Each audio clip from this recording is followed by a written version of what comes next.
Right, we are live. Hey guys, how's it going? Welcome back to the Kiwi Lads channel. We are back for another South African derby of the URC. This one, the Stormers, the undefeated Stormers, that is, going head to head up against the lately defeated Bulls, I guess is what you call them. They've been on a bit of a rough run, but they've got a good lineup for this contest. They've got plenty of talent across their starting side. They've got Andre Pollard at the helm, but he's going head to head with Sasha Feinberg and Ngome Zulu.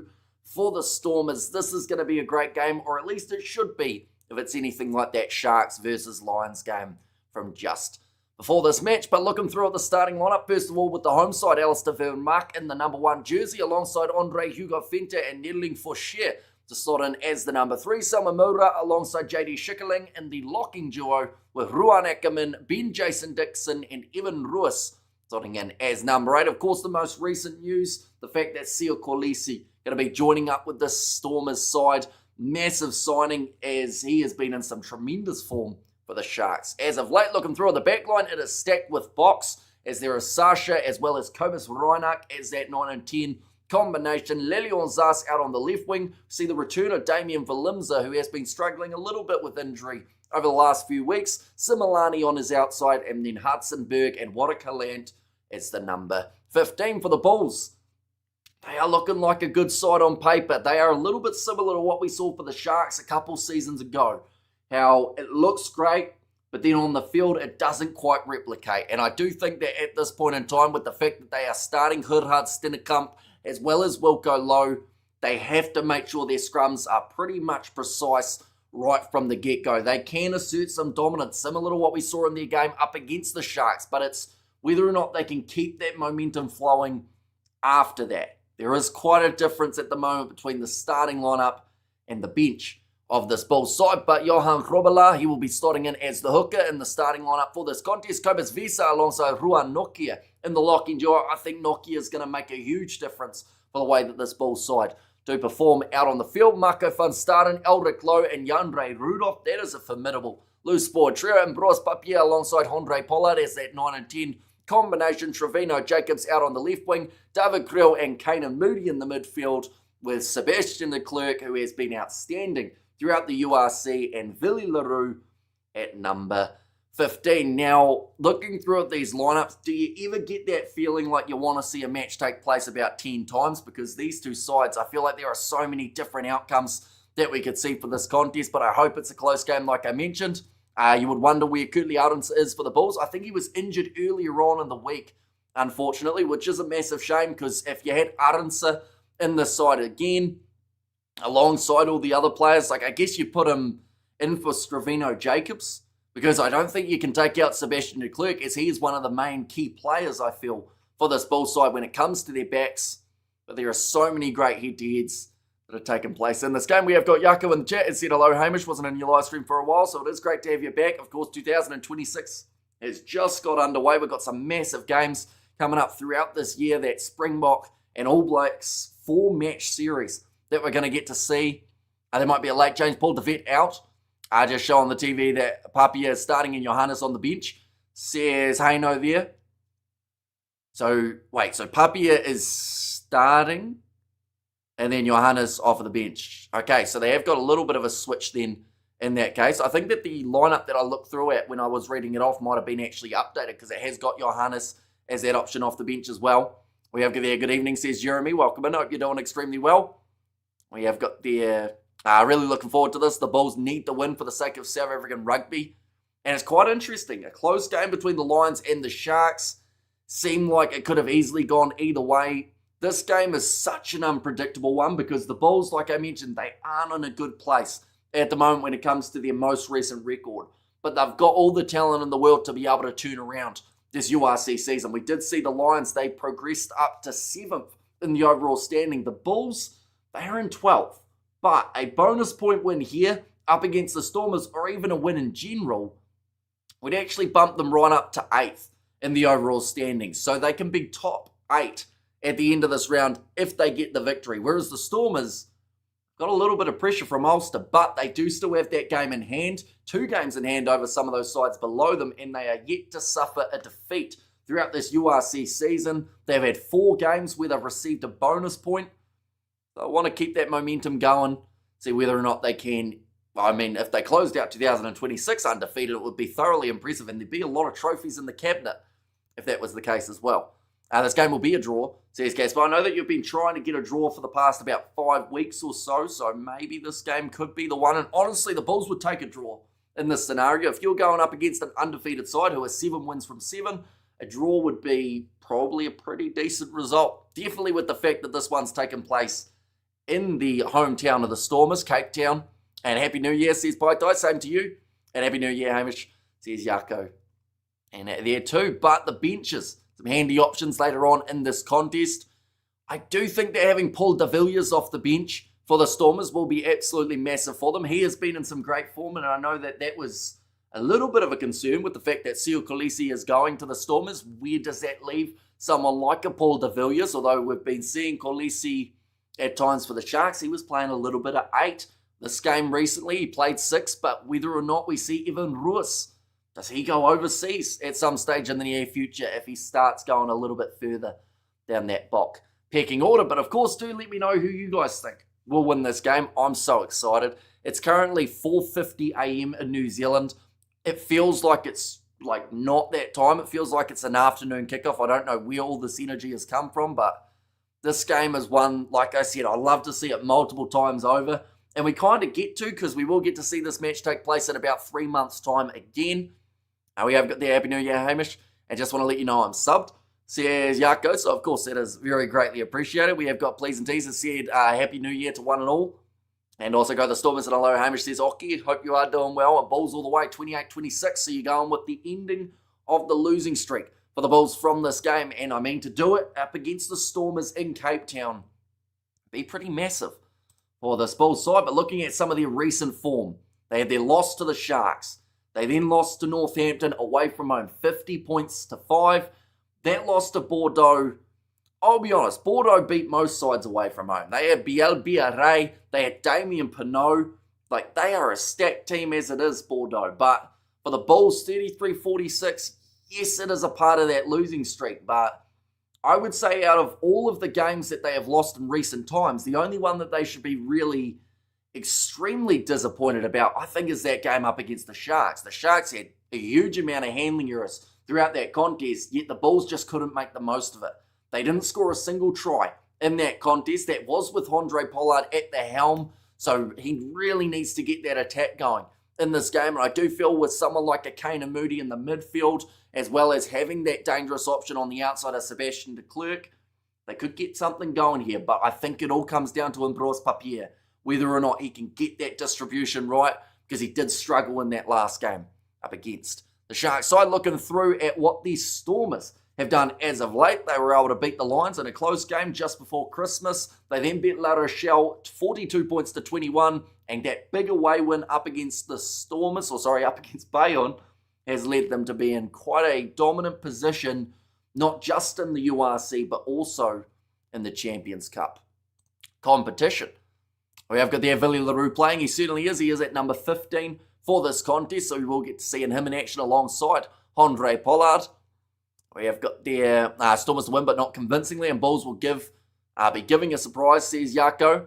And also we have got the impossible for the Bulls to win. Only an idiot will think so, says Martin. That is what some people said about the Lions in that last game, saying that they wouldn't have a chance of winning it, and then they did. They won it in the final moment.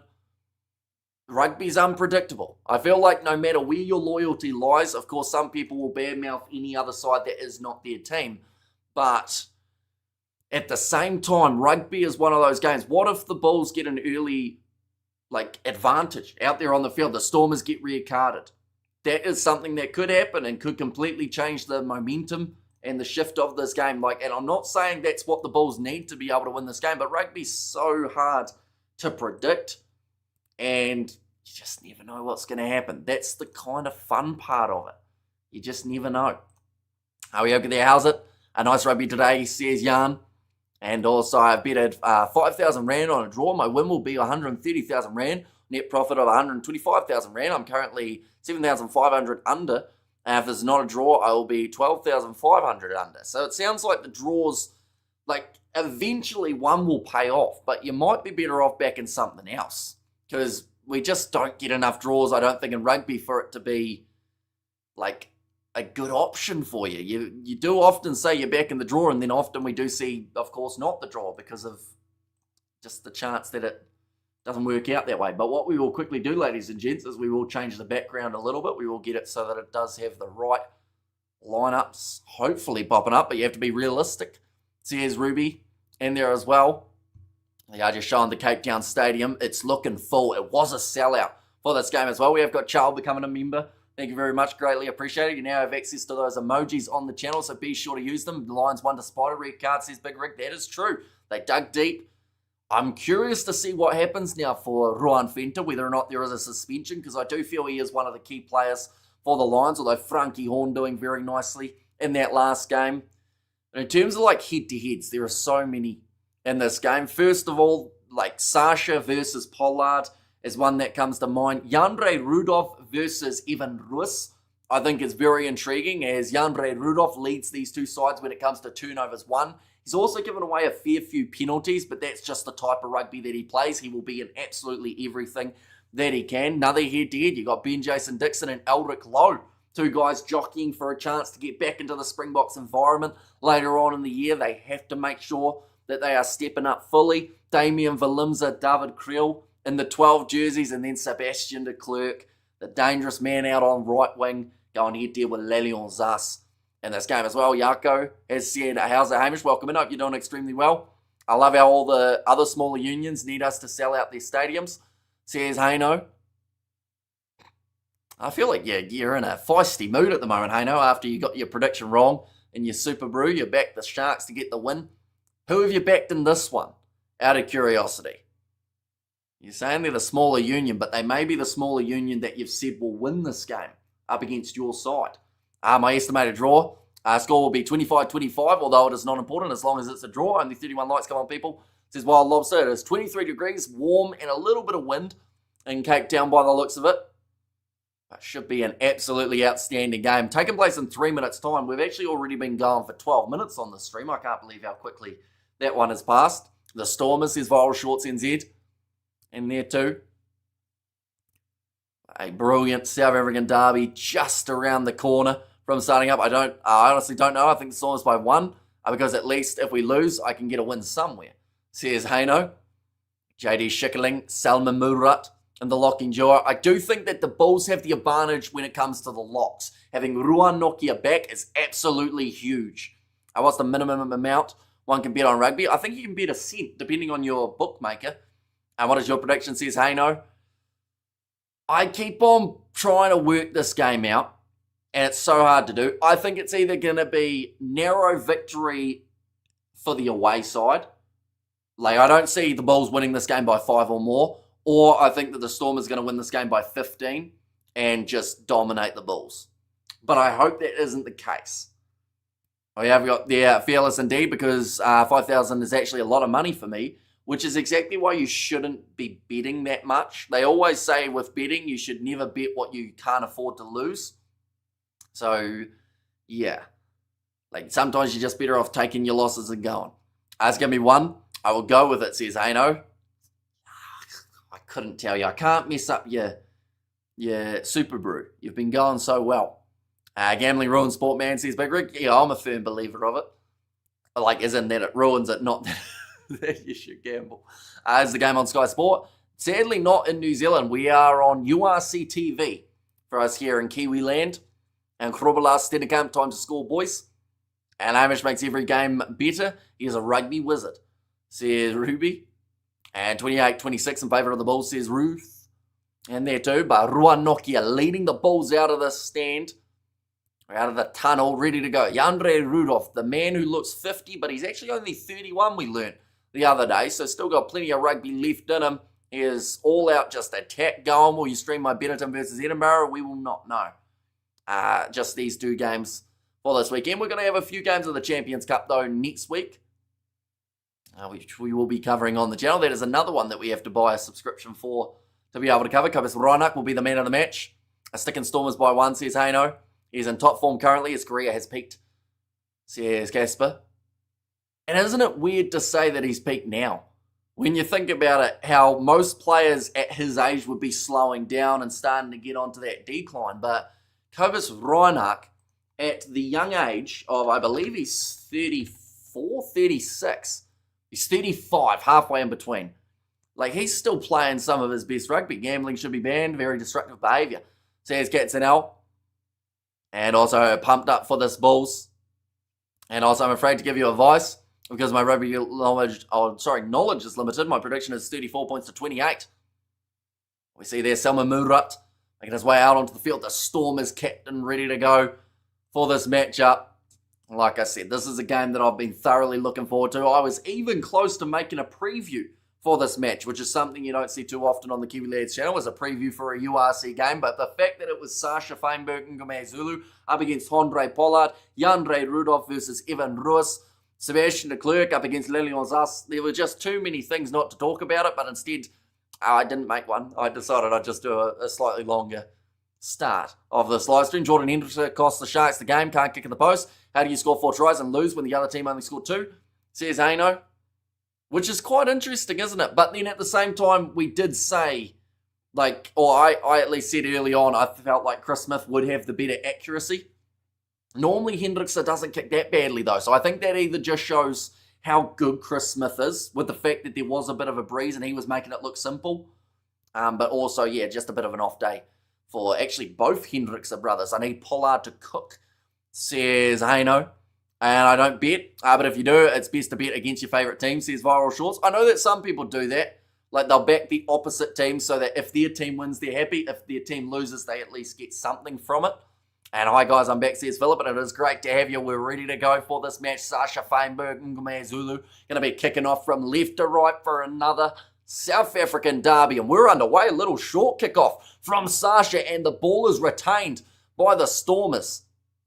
Currently 7 wins from 7. They'll love to make it 8 in a row for this contest, and that would actually extend their winning streak even more, as they are currently winning, or have won, all their games of the Champions Cup. A little bit of a turnover there on the breakdown, though, for the Bulls. Eldrick Lowe manages to get it back, and Ambros Papier, accidental offside, kicks the ball straight into his teammate. So it is going to be the scrum feed now for the Stormers. Villiers Leroux must have a blinder today. Happy New Year, rugby fans, says Jimbo. Same to you. Little bit of an early mistake there from the Bulls, kicking it into his own player's back when trying to go for the box kick. It was a good steal initially from Eldrick Lowe. And yeah, that was just a poor kick from Papier. Unfortunately, he should have really been able to go around Rua Nokia, who was a part of that ruck. It'll be an interesting game for those, with those goal scores in mind. I know the Stormers is tops currently and the Bulls number 10. However, I still take the risk, says Casper. And Philip got that, get that lamb curry going, says Roof. But Pack weighs 937 kgs for the Bulls, 914 kgs for the Stormers in this match. Now, ready to feed it in for the Stormers. Cobus Reinach, sitting 55 metres out from their own line, going across to Damien Valimzo, who recently returned. Kaina Moody tries to rush the fence, putting the pressure on the Stormers, but the ball's gone backwards and now picked up by Lilian Zas. No foul play, says the referee. Reinach goes across to the captain, Selma Murat. Tackled low by Eldrick Lowe. Now, going cross kick for Sasha. It's kicked out on the full.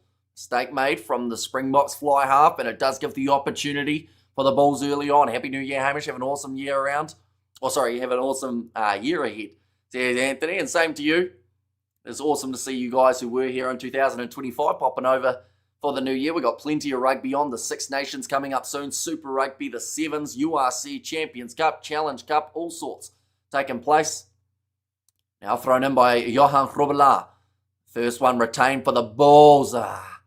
That was close to obstruction there. They've had 2 moments at the moment where they haven't been on the same page already. Wilco Lowe, the big man, breaking the line. He's lucky he was dragged down by his shirt by Ben Jason Dixon, or else he could have perhaps found his way right through.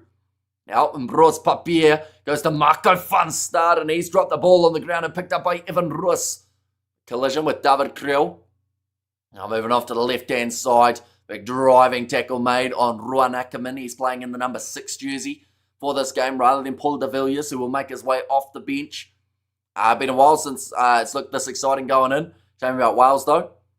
for the Six Nations, that is. Yeah, it'll be interesting. And I don't predict it, but I kind of hope that Wales cause an upset somewhere along the Six Nations, just to throw a bit of a spanner in the works and keep it interesting. Maybe beating whoever wins that opening game between France and Ireland, just to make it so that it goes right down to the last round and someone doesn't have a clean run all the way. Although I do think that England will be able to help out in that regard of causing an upset.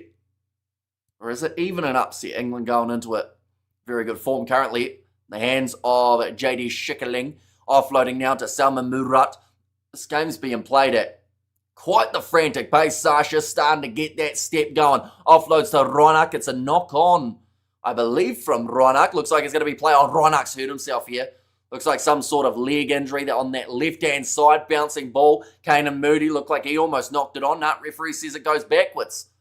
I think, oh no, now it's called as a knock on against the Stormers. There's a little bit of a lottery there. And might be Italy. And you don't take a slow cooker on camp. And Aldo is probably the top player currently in the Bulls team. It is also a candidate for man of the match if the Bulls win. Cape Town has the best club in the Northern Hemisphere, lol. There's Cubus in there too. And Stormers to win 38-16, says Grant. So going a little bit more one-sided. I think Damien Valenza will be man of the match easy, says Ruby. Looks like Reinach, though, there is some big concern for the Springbok halfback. It's like it was just the way that his knee went down.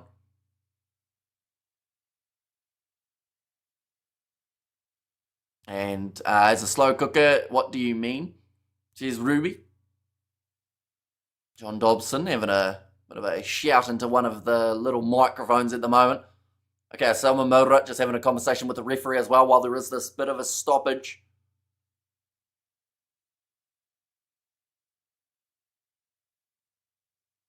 No arms tackle to 9 Stormers. Now the question is this what caused the injury? Because if it was, it was Roa Nokia tackles Kobus Reinach. There was an attempt to wrap from Roa Nokia, but he didn't end up with the ball there, Reinach, and he's actually injured in this scenario. It's going to be against Roa Nokia for the late tackle. They're going to show the replay. That is actually a knock-on from Reinach initially, but I think it's going to be play on till that penalty. And Sasha and Damien will share man of the match, says Philip. And what does the bookies think is the split for this one? I saw it earlier on. It is about 10 points in favour of the Stormers is what is expected, roughly. But of course, that can be completely wrong. I think that the Sharks were expected to win by about 10 as well. Right, it looks like Reinach is going to be all right to continue. Sasha's decided to take that one a little bit too early with a kick, so they have to just find the mark. And quite put the time back on. And Wales to beat the Irish. And you're being naughty, Ruth, says Jimbo. Now Sasha, time is back on. Okay, it looks like they are actually going to kick this to the near side of the field now. So Sasha, he did actually get that opportunity to kick far side. And went, nah, wind's not quite doing it for me. It's looking a little bit closer to the corner this time. They will be inside of the Bulls 22. Big opportunity for the Stormers to get something going here. Having a big conversation there, Sasha, with there was actually JD Schickerling, which is quite interesting. Of course, we know how dangerous Sasha is on attack, but having a big conversation with a lock there. So perhaps some sort of set piece could be coming now. Andre Hugo Fenta. Ready to throw this ball in. Already 5 minutes passing in this contest. Taken by Salman Murat. Loose ball picked up by Ambroise Papier. Does kick it downfield. He's going to be in a foot race with Sasha. Does manage to claim it. Flicks it round his back. That is a beautiful pass.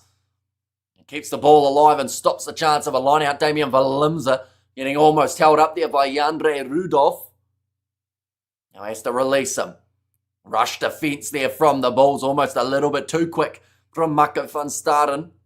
Imagine Wales beat England and France, allowing Italy or Scotland to steal the tournament like a thief in the night. See his big rig. That one kicked in a touch by Sasha on the full again. It's now his second kick within 6 minutes going out on the full.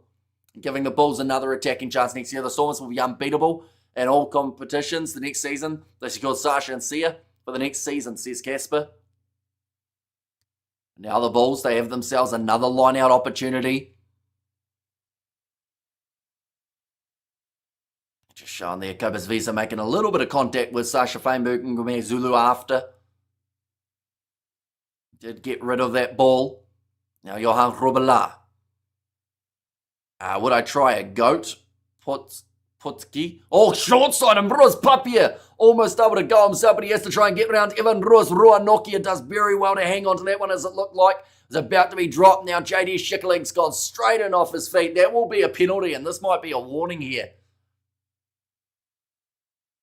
Oh no, they're going back for the initial penalty. They haven't actually been penalised in that breakdown, but it is another chance for the Bulls on attack. Everyone about to light the fire for the Bry. And there's Windy Wellington, Western Cape. Here's Bruce. Now Andre Pollard. We haven't said that man's name once yet. It sounds bad, but I forgot he was on the Bulls side. But of course, having Andre for the kicking element of this game will be absolutely massive. He has put that one only about 7 metres out from the line. Him and David Krill, bit of a discussion there, and Pollard shaking his head. I think it's just trying to decide what is the move here. We love Western Province team, Blue Bulls games in South Africa. Even if you are the Sharks fan like me, says Ruby. Now rolling more, Summer Murat. Had his hand on the ball for half a second there. It's going to be well defended by the Stormers and Bruce Papier. Shaw, Boris Sebastian de Klerk. He has beat a massive amount of defenders throughout this URC season. I believe he's also had the most running meters out of any player across these two sides. Now Papier is back across the left-hand side. There was almost obstruction from Cobus Visa. Got lucky not to get penalised. Now Papier goes there to Marco van Staden. 7 metres out from the line, looking to get this attack flowing. The Stormers, their defence has been solid all throughout this season. They won't want to budge yet. There was no arms there from Damian Valimza. He was also offside. They're going to go back for the penalty. He is not happy with it. Offside number 12 there. Very windy in Wellington. A crocodile meat. I didn't like it. Says Xander. It's going to be for offside. We're going to see it here. Did he actually wrap his arms here, Damian Valimza? Yeah, he never got back either. The referee actually just apologising to Bruce Papier as he was in the way when Papier was trying to get that attack going. The referee said he's going to try and do a little bit better. Time is back on. Quick tap going to be taken by the Bulls and Bruce Papier. Go on short side. Quick hands. Elric Lowe driven into touch. Wrong choice from the Bulls and the Stormers. They were well and truly up for it. A little bit of push and shove there as well afterwards. The Bulls knowing that that was a chance that has gone begging. Should have been able to do something a little bit better with that. Oh, hang on. What's happening now? It's going to be the line out 5 metres out from the line. I thought for a second that we were going back for some sort of penalty. Oxtail casserole. Swedish potatoes and carrots. And Sudan over Senegal. 1-0. Says Julian. So is that one of the round of 16 matches? It is, isn't it? Is that the first one taking place, Julian? And nice the Stormers. Easy win for the Stormers. Now nice shuffle there from Sasha. There's going to be the penalty for offside against the Bulls. And I made an everyone happy 2026. Same to you, Paul. You think Pollard feels the pressure from Sasha being praised so much, says Xander? Maybe a little bit, but I do think that Andre Pollard's a good enough player that he can also kind of zone that out. He knows that he's in Russie's good books and that he will get opportunities. But, yeah, the fact that they've got 3 informed first fives now is massive for the Box. And if they can continue that through to the next World Cup, they could be unbeatable. Let's not waste those good Bulls. And Dobbo is Rasi-esque. And emotional intelligence, love and patriotism. Or patriotism. Patriotism, there we go. With full-on emo superpowers like Rasi and the Springboks. He's building something generational at the Stormers, says Cubus. And compliments of the season aimers come on the Stormers, says Cape Tonian. Yeah, hope you are doing very well. You're excited for this one. 11 minutes in at the moment. She's a low-scoring, close game. But I think we're going to see some tries a bit later on. Evan Roos trying to bump off Johan Robela. He's managed to hang on to him. I've eaten an alligator, tastes like muddy water. Says Jan, kicked up high by Kobus Reinach. And big collision in the air, but nicely done by Sebastian de Klerk, who has ended up with the ball almost breaking through the Stormers' defensive line now. And Broas Papier going back across to the left-hand side. Willy Leroux, his first touch of the day, goes to Eldrick Lowe. Can't quite get through. In fact, he's going to get back up to his feet, and it was Marco van Staden who has knocked the ball on there. Going back for another scrum. And come on the Stormers, says Bruce, and hope Russie open his eyes on Russ, says Martin. Do alligator and crocodile taste the same? It's a good question. Has anyone had both and can let us know? And Stormers try time, go, says Julian. It's a hard landing for Lelionzas when he went up for that high ball though, but it was so beautifully taken by Sebastian de Klerk. Currently 55% for the possession in favour of the Stormers, but 81% territory for the Bulls here. And great win for the Bulls, watch out, says Cassium. It would end their losing streak, but it would also end the winning streak of the Stormers. So there is a lot on the line. One of these two sides, well, theoretically, both of these two sides can continue their streak. But we'll have to wait and see whether it's the winning or the losing streak. The thing is, after 5 double Randys and Coke, doesn't really matter what you buy anymore, says Xander. And great one for the Bulls. Now, this one's going out the back. Kobus Reinach going to the left-hand side. Step in there was Damien Valimza. Recently had a birthday. And also recently had an injury. So hopefully he can be fully recovered and doesn't pick up another one from this game. Good physicality from Jandre Rudolph on Salman Murat. Now, kicking up high. That's going to be Similani off his left boot. Does get knocked on by the Stormers. Claimed by Stravino Jacobs. It'd be nice if an alligator and a crocodile had someone. Says Ruby. Now the advantage in favour of the Bulls at the moment for that knock on. It looks like Ambroise Papier is going to fire this one back for a box kick. I'm 59 today, says Jimbo. So happy birthday, mate. On the 3rd, I assume that is, rather than the 4th, right? It's only the 4th here in New Zealand. That's a nice take from Sasha. Another high ball, 45 metres out from the line now. Kobus Reinach going back across to the left-hand side. Finds the hands of Waterkalant. Murat, not quite getting through that. Gets Similani with another quick step attempt. And Bulls won't handle the power and the skills, says Martin. Now, it's going to be Andre Hugo Fenta. Trying into that breakdown. Reinach back across to Niddling Fauchier. Both sides defending quite nicely. That will be their penalty advantage, though, for not rolling away against the Bulls. The 3rd, says Jimbo. So, yeah, hopefully you do have a great birthday. Oh, big knock on there from the Stormers, but they'll go back for another penalty. 15 minutes and a no score, says Xander. So, yeah, low scoring one at the moment between these two sides, but like both sides have the potential of getting themselves a bonus point from this game for the amount of tries that they score. Although I am quite curious to know. The Bulls, they didn't score in their game up against the Sharks in terms of tries. The game prior to that was up against Northampton. They did score 1 try from that game. I'm just going to have a quick look. Bulls up against Northampton. Oh, missing touch for Sasha. That is now his 3rd mistake off his boot in just the first 15 minutes. Big kick downfield from Willy Leroux. So the last try that was scored by the Bulls was the 22nd minute of their game up against Northampton back on the 15th of December. But now Rua Nokia passes on the outside to Johan Robela. Oh, huge shot on Ambroise Papier has forced the error. That's 58 minutes plus 80. 138 plus the 15 minutes so far. So you're looking at 153 minutes since the Bulls have scored a try in a game of rugby. That maths was probably wrong, but if it's right, I'll be pretty impressed. But it was probably off by a mile. But it's a long time to have not scored a try in. It's a good counter-attack coming from the Bulls, but a huge shot from Similani on Ambroise Papier. Forced the handling error. Stormers read the play. They certainly did, and they shut it down as soon as they saw that opportunity. And Bulls won't last the whole time. Bulls is useless. Says Martin. Oh, check. Sounds like TMO might be coming into this, or at least he is checking something.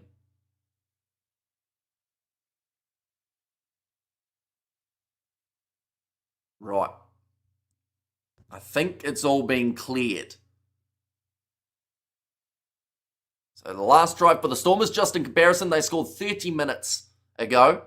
UMass is 100%. I asked Google. That's almost slightly impressive. It's 5:20 a.m. We somehow rattled off some addition. But yeah, for the Stormers, 30 minutes ago was the last time that they scored, or 30 minutes worth of rugby, I should say, which is actually kind of long for them, to be fair. It was the try from Evan Ruiz in the 64th minute up against the Lions. But the Bulls now ticking over that 155-minute mark since scoring a try. This could still be a Stormers 28, Bulls 19 score like I predicted. And keep up the pace, boys. No time to sleep.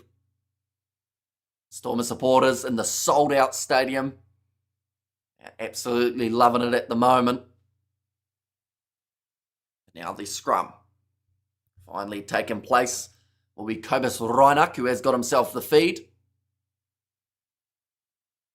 And we're going to have a scrum reset. Ruby 28, good number. Says Ruth.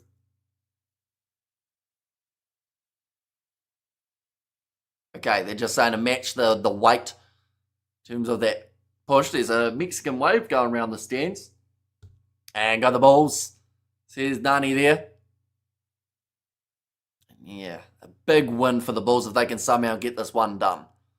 And the thing is, the longer that they keep the Stormers scoreless, the better off they are. Because we've got to remember, the Bulls have turned down 3-pointers. And I want to say the Stormers have turned down 3-pointers as well. Although it would have been a kick from about 50 metres out. And Howard Hartzenberg playing 14 and 23. Must be some player. Says Wei Wu. Is he on there both? I haven't even read through the starting lineups and reserves. He is number 23 and 14. There you go. And now the ball coming for Billy LaRue. Goes off to Kanan Moody. Kicks it in behind, and the mark is called by Sasha. Manages to claim it nicely. Go the Stormers, says Julian Moses. And the Bulls. Says Ruth. There's another good attacking move coming from the Bulls, but again, just a little mistake. Sasha decides to take that mark, quick tap. Gets it off downfield. Now Andre Pollard kicking high again, chasing after this one. It's going to be Strafino. Jacobs, big shot. Did he hit him high though? Now another step, Ruan Ackerman. The change in coaches has really affected the Bulls. Their form has dropped off. Says YZ. Oh, Bulls lost again by the Stormers. And Bros Papier kicking it in behind. Can he get there? Oh, I think he might have been just dead. He thinks he scored it though, but I think the way that he's tried to score it may have backfired. He kind of slid his legs round in front of him as he looked for the grounding. He's certain it's a try though. Have to wait and see. And we have got there go the Stormers, says Shane. Springbok Dreamers to blame for the Stormers. And goes Sasha, says Philip. Does he score it? Oh, tell you what, he might have got there. Nah. Oh, I don't know. That's almost simultaneous with the dead ball line there for Ambros Papier. The way that he's tried to score it, I think may have actually backfired for him. As this one's going to be extremely close and is honestly 50-50. Happy New Year's, Hamish. Let's go the Bulls. Says Dale. They're checking this grounding again. I think the knee's out in that scenario. It's one of those ones that, from a complete neutral perspective, I think he's just dead. And he shouldn't have tried to slide round the way that he did and instead gone for the dive forward. Ahoy H says 1 Pierre. Welcome in. You got the Stormers, and it was from Martin and Shane. All right, the referees are going to walk the full length of the field. Get the TMO decision. And most of the Springbok players come from Stormers. Says Julian. So they're checking for the knee. Is he just dead? In this scenario, they're going to show it. I think he's out. I don't care what the ref says. That is a try, says Hano.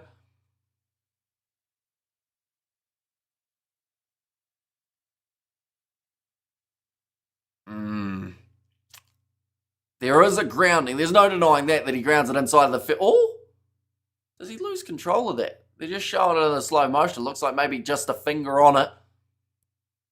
And so damn unlucky it is. I think he just needed to dive on it like forward. Would have saved him. But it's his knee because of the fact that he slid around beside the ball. He actually outran it. Which is actually, I think, it really affected him here. He may have even knocked it on just looking at those replays. Wasn't a huge amount of control for him just at the time of the grounding. Okay, the player's already crossed the dead ball line, so it's going to be no try, but very close for Ambroise Papier there. Most Springboks come from Western Cape schools. Says Martin. And knock. Says Juan Pierre. Right, the Stormers supporters in the stands, they are happy that it has been ruled as a no try, but they have to be very careful because they've had about 3 or 4 times that they have all but conceded off a counter-attack.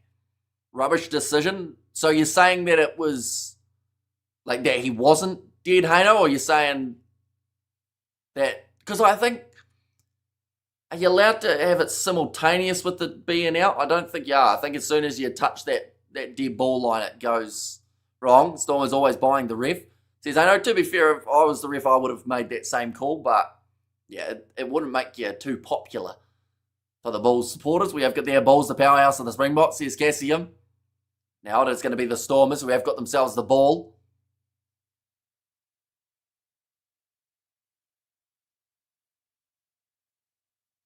It is a try every day of the week. Except for today, because he was dead. But at the same time, I think they've actually gone right back for a knock-on against the Bulls anyway. So I guess that's one bonus, is the try wouldn't have stood because they have gone right out to the middle of the field. So I think the Bulls may have dropped that ball initially beforehand. A happy New Year. Says Philip, thank you very much for your generosity, mate, once again. And no try, says Martin. Yeah, now a chance here for the Stormers. Now ready to feed this ball in. Yes, it's a Philip the Bomb again in 2026. Yeah, he's continuing his generosity from 2025, it would seem. Oh, nicely taken at the back for a Vili LaRue. Bumps off Similani. Nice power shown by the Bulls fullback, Ambroise Papier. Going back across. Oh, and ball dropped, although penalty does go the way of the Bulls. Tackle was already made at the time that the Stormers tried to rip it away. That's going to be against JD Schickerling. Currently 19 minutes through in this contest, and the score is still 0-0 between these two sides. Andre Pollard once again ready to boot this ball into touch. I just love the Stormers, says Martin. Good kick from Pollard as well. Gets them about 22 metres out from the line. We're going to see it there. Yeah, the knee of Cobus Vesa was down at the time that the ball was stripped off him.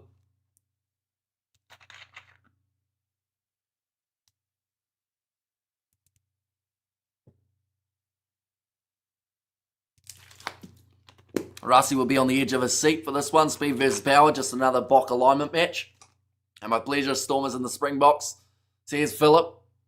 It's going to be thrown in. Taken there for the Bulls.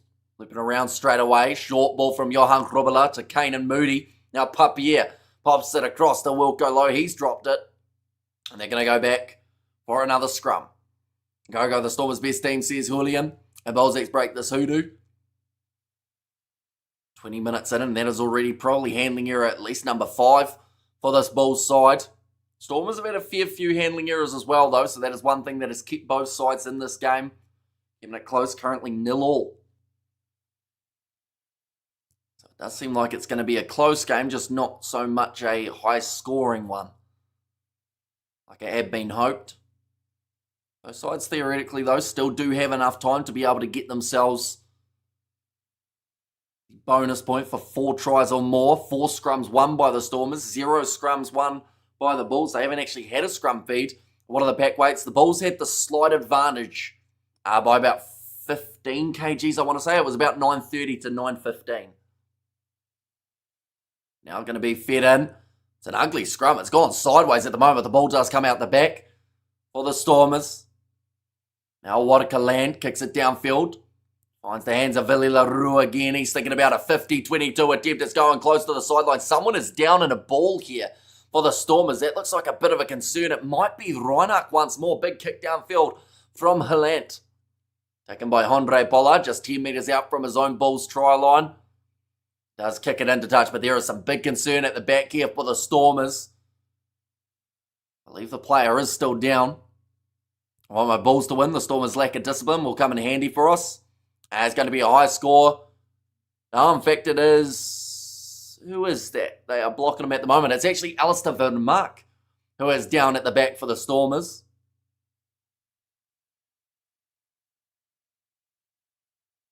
It looks like maybe a neck injury. Something along those lines. It was a pretty ugly looking scrum. Both front rows did come up and it did kind of twist. So I wonder whether or not maybe he's hurt himself in the process of that scrum. Just taking a few deep breaths at the moment. 0-0 high score. And Senegal are very strong. They are surprisingly tough. Oh yeah, currently 1-1 in that game. Red Western Bromwich Stormers historically the leading producer of Springboks 50% versus the Bulls 25%. Says Casper. Right. Just making the decision at the moment of whether or not Vermaak will be able to continue in this game. It actually looks like they've got the stretcher out, so he probably won't be back for this game, looking like he is a little bit ginger in the way that he's walking, so that is going to bring Untatuko Machunu out onto the field as that loose head prop replacement. It's come and look and learn something, says Martin. Now Untatuko Machunu, not exactly a bad hit to the scrum, and it does mean that we get to see Bok versus Bok again. It'll be Wilco Lowe versus Machunu. 21 minutes through.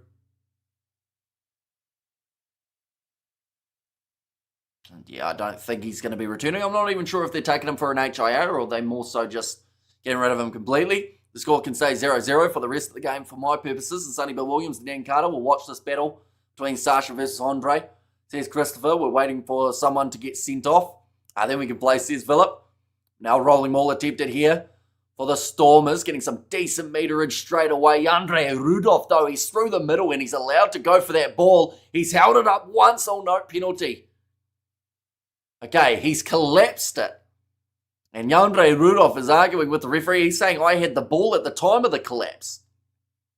What will be the penalty against the Bulls? This could lead to the first 3 points of this contest.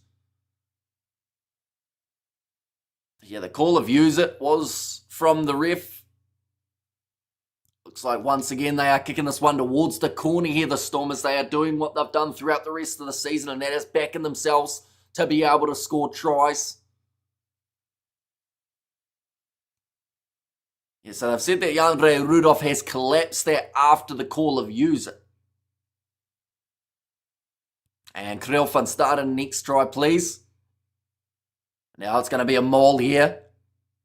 Stormers starting to move forward. It is Evan Ruiz all by himself. Going to bust off the back of that rolling maul. Now Damien Williams, a big two-man tack on him by Pollard and Van Staden. Reinach goes across to Sasha. Finds Lelion Zas, long way off his wing. Almost a knock on there from the Stormers, but they managed to hang on. 10 metres out from the line. Reinach looked left. Does find a passing option. Now Faimu Ngume Zulu, he's running backwards, but we all know how dangerous he can be when he gets going.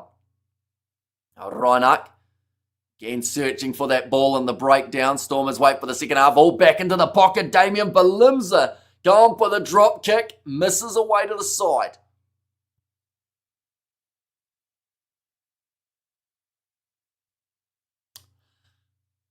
Okay.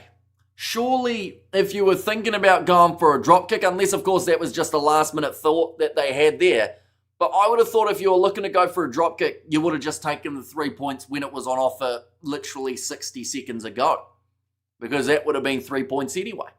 It's going to be a tight game, says Christopher, unless they don't back Sasha's boot off the kicking tee.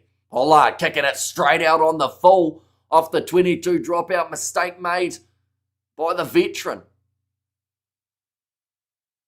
Now it means that they do have the option of the line out. They have the option of the scrum. I think they'll take the scrum in the middle of the field. The scoreboard is going to start working now, says Martin. And still it says Ruth. But currently 24 minutes through. Scoreboard is still on 0. And Damien had a blank moment, says Casper. I don't know whether or not it was just him, but it just, I don't know. Maybe a couple big phases, how they got driven backwards a little bit. They went, we've got to get something going here.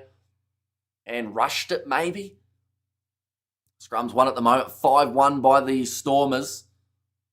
100% scrum accuracy at this point in time, and they are doing it up against the impressive front row of Gerhard Stennekamp, Johan Grubela, and also Wilco Lowe. My favourite players run for the Stormers, but my team is the Bulls.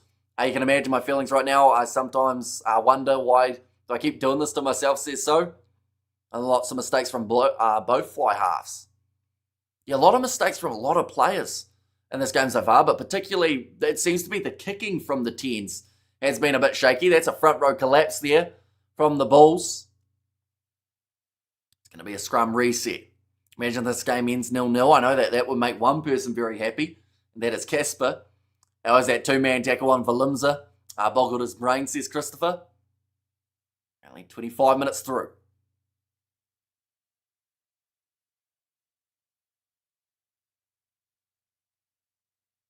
Okay, one of the commentators saying that it should have actually been a penalty in that one rather than a free kick, or a reset, sorry.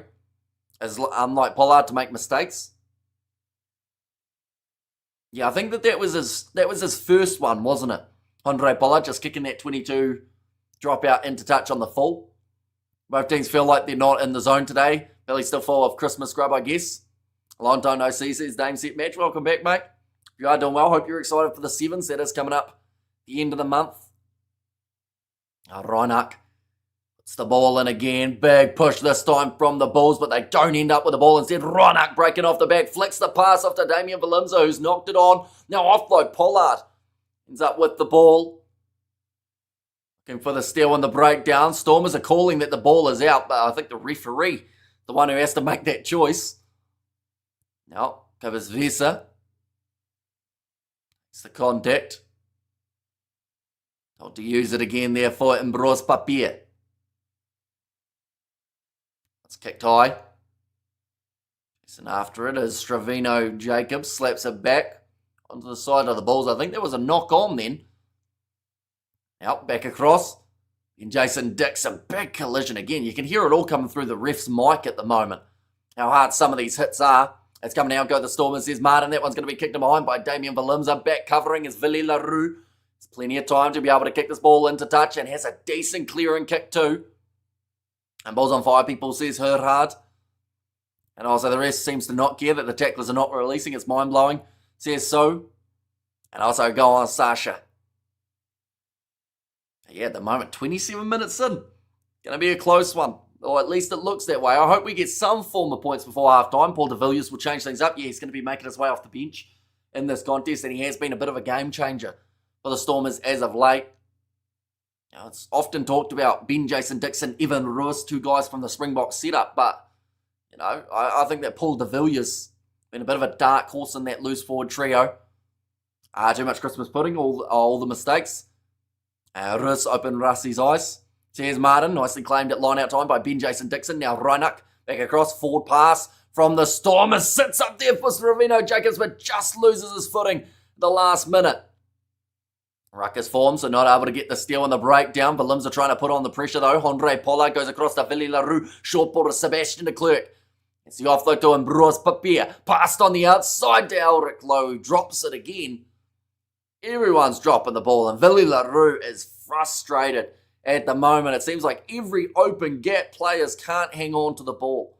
I like the de Villiers versus Lowe matchup. Says Hauser. And Kobus. And also no score, says Roof. And is this NBA?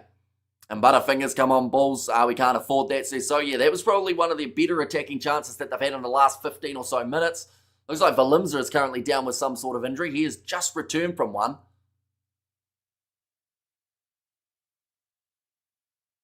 So he's going to be all right. I swear that the medic just went like that. But I don't know what that would mean in terms of an injury. Would that mean that he's just fine and he's just having a spell? We're going to see it there. Elric Lowe, he should have caught that. And you can see him yelling as well, Rusty training the Bulls. who here plays URC Fantasy. No major incidents reported in the opening exchanges yet. Currently, the win predictor is 65% for the Stormers, 30% for the Bulls. And drop Bulls done it. 5% draw. And de Villiers is the Stormers' best player, which is why I'm so intrigued to know where they see Kolisi fitting into that loose forward trio, whether or not they're going to have de Villiers as an impact player off of the bench, or whether they're going to have him as a starting option. And then, I don't see them having Kolisi come off the bench purely because of the amount of money that they've had to spend to be able to get him there. Just having a quick look at that Bulls versus Sharks game. Just want to have a look and see. The first points were scored in the 15th minute. First points for the Bulls were scored in the 19th. Now it's another scrum, and this time the penalty's awarded to the Bulls. They haven't actually had a scrum feed of their own as of yet, 7s all days. Casper is pronounced Casper, otherwise you make him sound like a friendly ghost. Says Weiwu, and we need an icebreaker. Says Chad in there too. I used to love the Casper movie back in my day. Can't remember it now, but I remember vacuums were involved. Whereas de Villiers, he's making his way off the bench in the second half. More than likely, unless, of course, there is going to be an injury in this first half. But yeah, they have decided to put him off the bench rather than in the starting side. Andre Pollard, brilliant kick just then, 5 metres out from the line. Same pronunciation as Kasper Norvest. I have no idea who that is. And de Villiers ain't that good. At least not better than Damien or Sasha or Kobus or Andre Hugo. Although they do play very different positions. Of course. Now nicely taken by Yandre Rudolph. 5 metres out from the line. And Broos Papier going back across. The Bulls now looking to score for the first time in 100 and whatever it is now, 168 minutes or something like that, since they have scored themselves a try. It is a long time. That's a big shot. Yeah, 168 minutes since they scored. Oh, Andre Pollard trying to get the ball off Andre Hugo Fenta. Thinking about taking it quickly here. And Valimza is the best at sidestepping. And gosh, Stormers. Oh, they've taken the quick tap. Andre Pollard scores. He's taken a knock to the head, though, in the process. But that is going to be a brilliant try for the Bulls to give them the lead. Now, the question I have is this one going to be checked? And I think the answer has to be yes. Pollard is saying he got a shot directly to his head. We're going to see the replay here. Andre Pollard just asking where the mark was so that he could take it quickly. Mora has made contact with the head, but he was ducking down, so I don't think it's going to be anything more serious than just the try being awarded. Don't know what Andre Hugo Fenta is in the Bok team planning. And penalty try, says Christopher, and Sasha's better. And what a sneaky try, we will take it. Says so.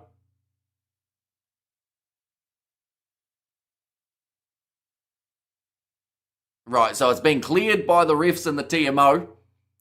Andre Pollard now lining up this kick to try and add the additional 2. He's missed. Away to the side. That does not happen too often. Pollard teaching Sashi FM a hard lesson. Says Haino. Yeah, big collision there with Salman Murat. Doesn't stop him from going over. Yes, thanks, says Ruth. Now 5-0. And an uncharacteristic miss for Pollard. We did see in the last game between the Sharks and the Lions, missed kicks did cost them the game. Will it be the same for this Bulls side? Knock back onto the side of the Stormers. Well, now in possession with Ben Jason Dixon. Pressure in the breakdown coming from Marco van Staden. One of the Steel couldn't get it, so they will go back. The original scrum, Sashi FM, as the Bok number 10. Where's, I assume that's Colby from Julian. He is in Japan playing at the moment. 32 minutes through, and we have had our first points of the day. It's the first of a few tries that we see throughout this contest. Only the 48 minutes remaining, though, and it looks like someone's foot sore. It looks like he is going to be all right to continue. LaRue and Pollard involved in this try. Says Ruth. Yeah, there was clear communication. They were trying to make sure that they weren't going ahead of the mark The last thing that they would have wanted was to have to go back and take it again.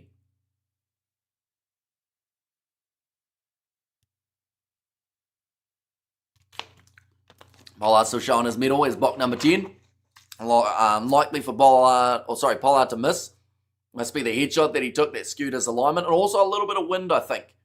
Cape Town Stadium for this game. Nice miss, says Martin. I want my weaker Bulls to beat the strong Stormers in their backyard. Oh, that's a huge hit on Damien Valimza. They're going to go back for the scrum penalty again. Maka van starting good, says Ruth, but that was a huge hit on Valimza. Neither of these sides are going easy on each other. Now, this is an opportunity to take an easy 3 for the Stormers. They had that drop kick attempt earlier on in the game after turning down 3, and now Sasha will line up the posts. Give them the first points of the day for the Stormers, or at least it should be. Maka van starting good, and Willems is the target, says Christopher. Okay, Wilco Lowe just asking for a little bit of confirmation from the referee about that scrum and why he was penalised.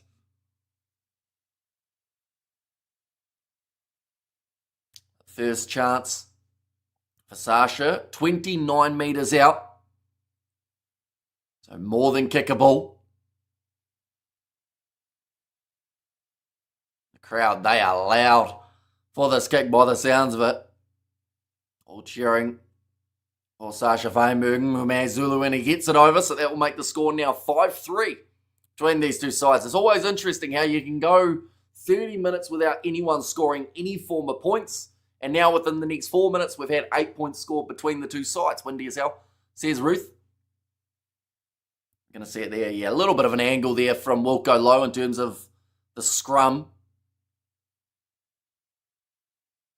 Oh, breakaway here for Lelion Zas. I don't even know how that's happened, but he has ended up in huge open space before Villy LaRue drags him down 25 metres out from the line. Was he onside there, LaRue? He wasn't. This will be a yellow card for the veteran. And going easy is not an option. Right, so Villy LaRue, he has been called as offside. At the breakdown, he made the last-ditch tackle. And Villy LaRue, he will make his way from the field for 10 minutes. That is the last thing that they wanted there. And the Stormers, says Cape Tonian. The Bulls just shot themselves big time in the foot. Sasha not going for the 3 this time. Instead, they will be kicking it towards the corner, trying to make the most of it. They will only be 5 metres out from the line now with a very dangerous attacking chance. We see it here for the Bulls off the kickoff. Andre Pollard tried to go short, and it was just picked up clean from Lelion Zas. And nice Villy Hugo, says Martin. And then, yeah, we see him just making that tackle there. Maul coming. How's the game been? Only tuned in now. I think you're actually here for the best of it.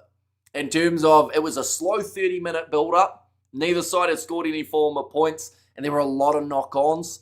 Now it seems like both sides are starting to find a little bit more of their rhythm, which is great news. Kanan Moody, not great news for him, though. He will make his way off for an HIA, and that is going to bring a replacement off of the bench for him and Devin Williams. A short-term replacement, perhaps, or maybe long-term, if Kanan Moody does fail the HIA. But the Stormers, they are close to the try line now. And JD Schickerling taking it nicely. Ball transfer back to Evan Ruiz. Well defended by the Bulls, though. I've been told to leave it, in which Maka van Staden decides to keep on playing with it. Now, Machuna, oh, that was high on him. Looked a little bit like it was round the neck, so the penalty does go the way of the Stormers again. The Bulls need to defend like demons. So it's so incredible. It's against Johan Grobela for the high shot.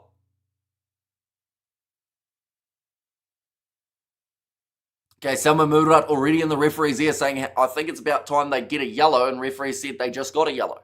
Time has now come on the Stormers, says Martin. Now Sasha Feinberg and Ngume Zulu again kicking this one towards the sideline. This is the type of tactic that can either backfire or help you get that nice little lead going. And Stormers must score now to facilitate the draw, says Casper. Yeah, just a little bit too high from Johan Grubela there. Every time that they've gone to the rolling maul at the moment for the Stormers, it seems to be transfer the ball to Evan Ruiz. And I do think that the Bulls are aware of that now, and they're trying their best to block him out. Now another advantage And through the side for Eldrick Lowe, and that is the penalty again. Can they get this ball out quickly to take the quick tap? They're considering it. But no, they don't. How's Hamish Craig from St. Francis Bay, Eastern Cape? South Africa's back in. Welcome back. Why do they keep getting advantage? Because the Bulls keep on infringing. And Senegal 2-1 now. Also, Sudan went from 1-0 up to 2-1 down. How long's left in that game, Hooligan? Now, line out here, 5 metres out once again from the line. All Blacks in the halfway, kick into the corners, says Christopher. Now, Andre Hugo Finta.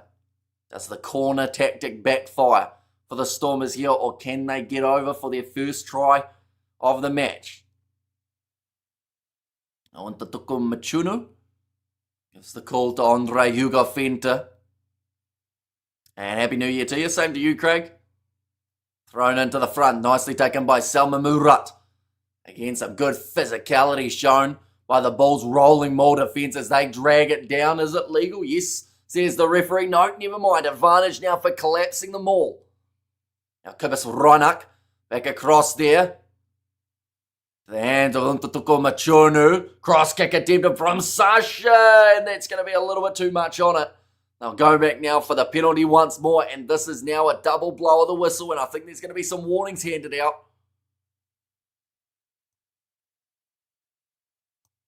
Oh, okay. I think that they won't mind that too much. The Bulls are being told next one will be a penalty. Whereas at the moment, they've given away quite a few in a row. Happy New Year only for the Stormers supporters. There's Martin watching Bath versus Exeter. Bath got bonus point try. 19th minute, 26-0. And now 26-26. Geez, that's a bit of a curveball, isn't it? 3 minutes left in that one. I wonder if I can get that up. It will be on Sky here in New Zealand. Right, they've been told that they have to kick for touch here. As I think that was the decision that they were initially making. Stormers being told to use it. Okay, they've been told to speed it up as well, so referees starting to get sick of how long it is taking. I've currently got that premiership game down in the bottom corner as well. Too many warnings to the teams, only 8 points in it. Geez, might be tight. We ain't collapsing them all, says Hayno. Oh, there's 2 balls. Okay, Sashi has to kick it into touch again. Must have been the wrong mark, I guess. Now another line-out chance. 5 metres out from the try line. There's a lot of physicality from the Bulls when they make that first collision with the maul. They're going to try and do it again. That one is well defended. Now breaking off the back, Evan Ruiz goes straight through and scores. And the Stormers take the lead in this game to a very loud roar from the Cape Town locals. Hello, says Usama. Welcome in. You are doing very well. And there's 2 balls, says Weiwu. And there as well, throw over, says Christopher. That has now got them their first try of this game. The Stormers just before the halftime break. Oh. Okay, I think the referee may have just been checking it. I think that Bath have just scored in that game up against Exeter too, by the looks of it, between the posts. That should almost give them the win. And yes, Dr. Johan Erasmus. I look at Rus and Rutro Scooby. Says Big Rig. I see no collapse either, but the ref has funny vision. Says so. Now Sasha Feinberg and Zulu from the sideline. Misses away to the side again. And he's going to make the score now 8 points to 5. Abrahams Murat. And also we have got there, suddenly the tide has turned. And Sickner for Exeter. Yeah, although I guess at least they get bonus points from the game. But of course they would have loved the win. Would have been more ideal. Looks like everyone is on New Year's celebration. Knock on miss kicks, says Christopher. Nicely taken by Evan Ruiz. And break his way through again. Back into the pocket. Kobus Reinach. Oh, just waiting for the halftime siren. Sasha kicks it out. They will take a 3-point lead into the halftime break. 8 points to 5 between the two sides. Like I've said, Evan Ruiz scoring at the perfect time here for the Stormers to give them the lead. The Stormers are now going to break the Bulls, says Martin. Still early on in this game. I feel like there's still plenty that can happen throughout this second half. Just wonder who it's going to be that makes that big difference, though, for the two sides. Sasha versus Pollard at the moment. You probably give the advantage to Pollard. But at the same time, like, that's only because he scored a try. He did miss his kick, which he would normally be slotting over for fun. The Bulls now have to score, facilitate work towards the draw.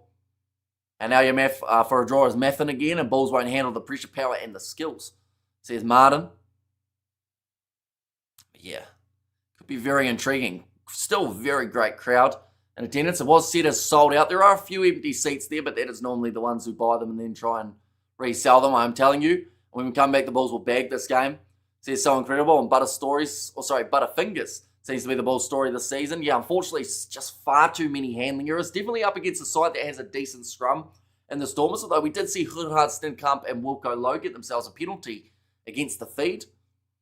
But you just need to stop any chance of giving the Stormers possession. We've actually seen that. Their game up against the Lions, probably the perfect example. How when they were starved of possession, they looked all right, but they didn't look that threatening. But as soon as they started getting more hands on the ball, that was when it was completely changing.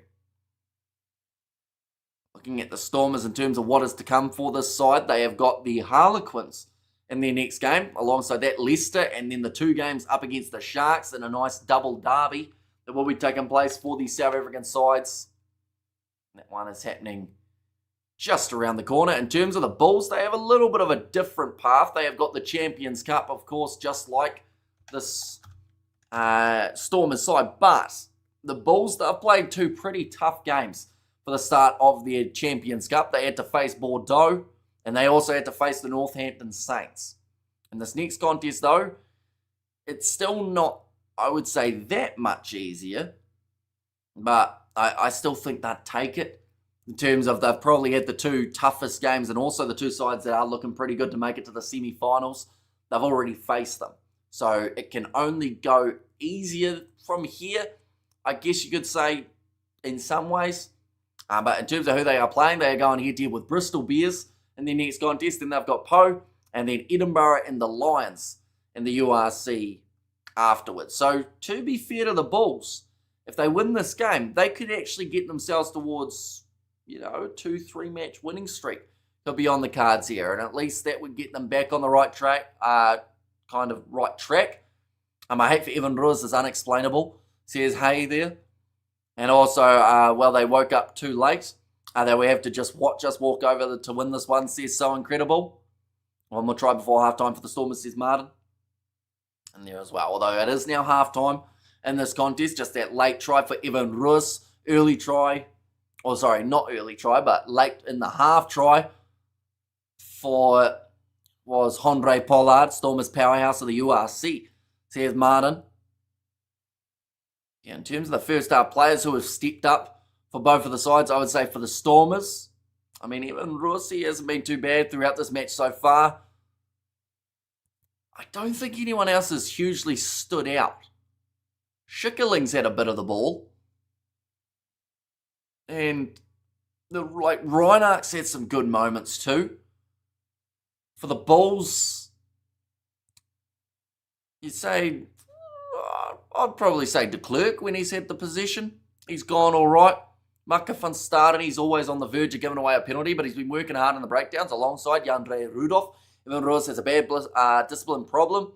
They can give away penalties. And Evan Ruiz, the most unlucky player not to play for his country, says Christopher. And I had high hopes for Damien Valimza, says Ruby. And I hope wind doesn't play a big factor in the game, says Peterus. Yeah, we're seeing two missed kicks. One from Sasha, one from Andre throughout that first half. And who are the two, or who are the team that played against the Stormers? I don't know, the Bulls. So they are, I assume you're being serious, they are another South African side. At the moment, they are sitting a little bit lower on the table than the Stormers side are. They are currently sitting in the 12th place position, but if they were to get themselves the win here, they would boost themselves right up into 7th. So a massive amount of ground can actually be made by this Bulls side if they get themselves the victory, which does include a top 8 position, which is pretty massive for them. Or in fact, no, sorry, they go to 8th rather than 7th, as the Lions have moved up to 7th after their victory over the Sharks. Thanks for the commentary. Sneakily listening to you in the AirPods at a family dinner in the UK. Go the Stormers. Says Uxter. So that is very sneaky. But hopefully, the family dinner is going well. What's on the menu? Although you probably can't really type too much because you are at said family dinner. But what's on the menu for the dinner if you get the chance? Because we're currently sitting 6 a.m. and we haven't talked about food a massive amount on this live stream, which is normally something that does happen for these early morning live streams. We have got there my breakout with some second half brilliance for Sasha, says Milbay, and Stormers going to blow away the Bulls in the second quarter. I have more confidence for this game with 6-2 split, says Hayno. And there as well.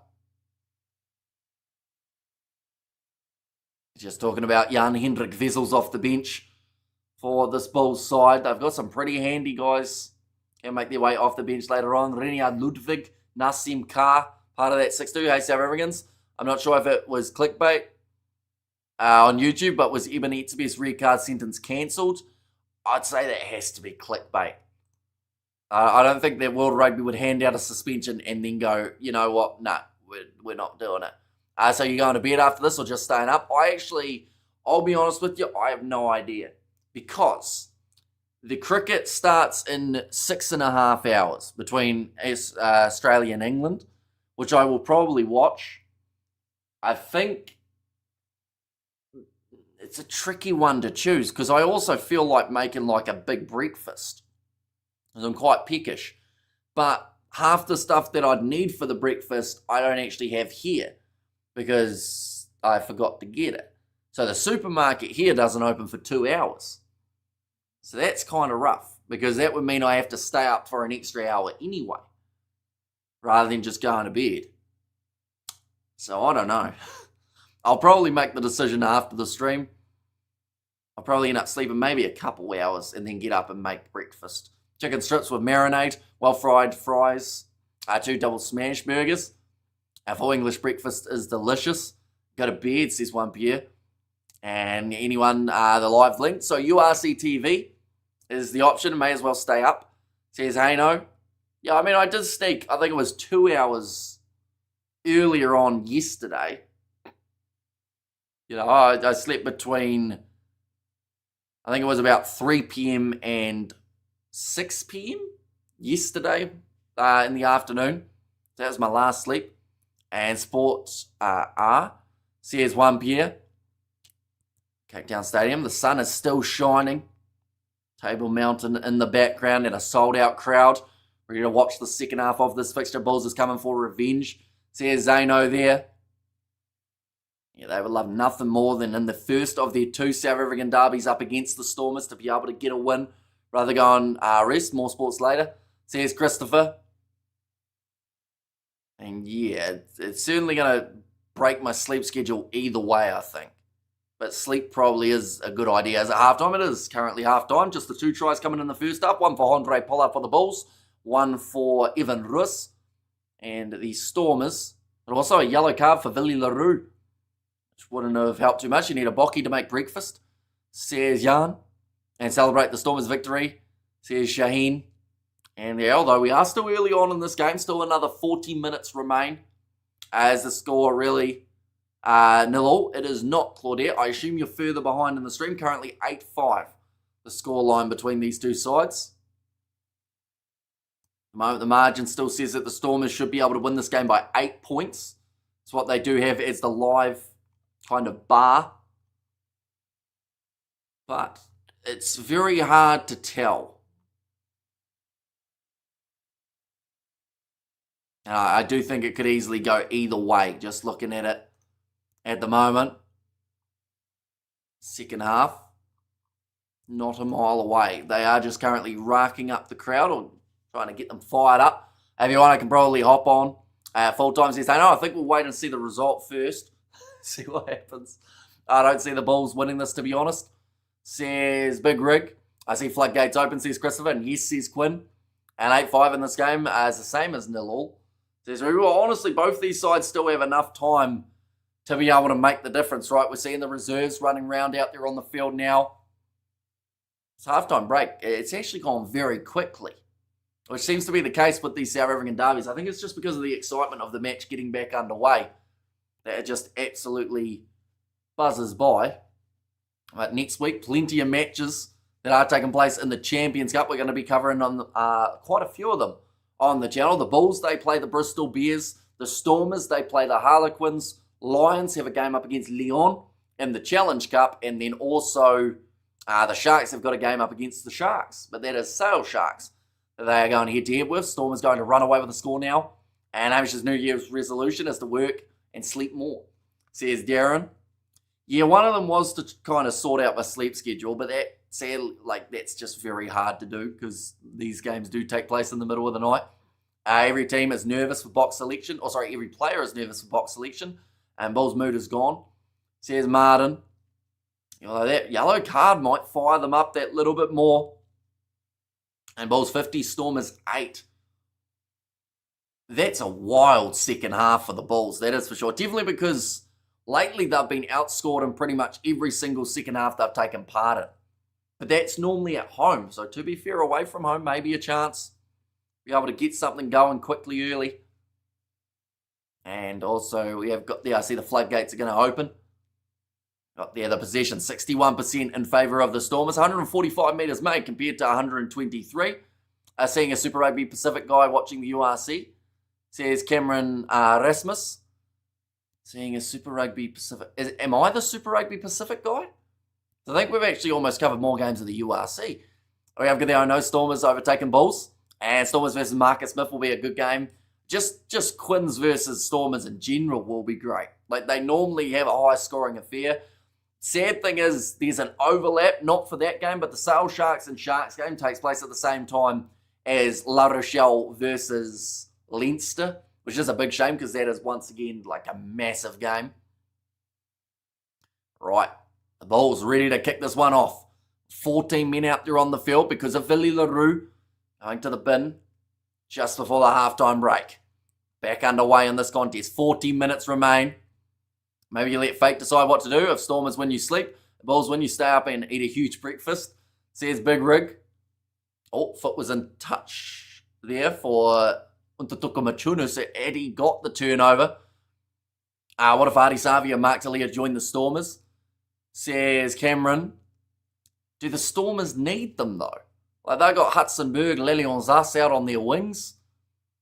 And then also in that loose forward trio, you'd have to place... Who would you move? Because Savia, I guess you'd get rid of Ben Jason Dixon. In that case, that's going to be an advantage. And already we've had a knock-on start of this second half, but it is going to be a Bull scrum feed. La Rochelle Leinster, big one, huge one. And just a massive shame that it's overlapping with another one. Anything can happen, but Benetton shouldn't have trouble with Edinburgh today. If it's a draw, then you nap and eat a small breakfast, says Big Rig. And Bulls, please find the try line.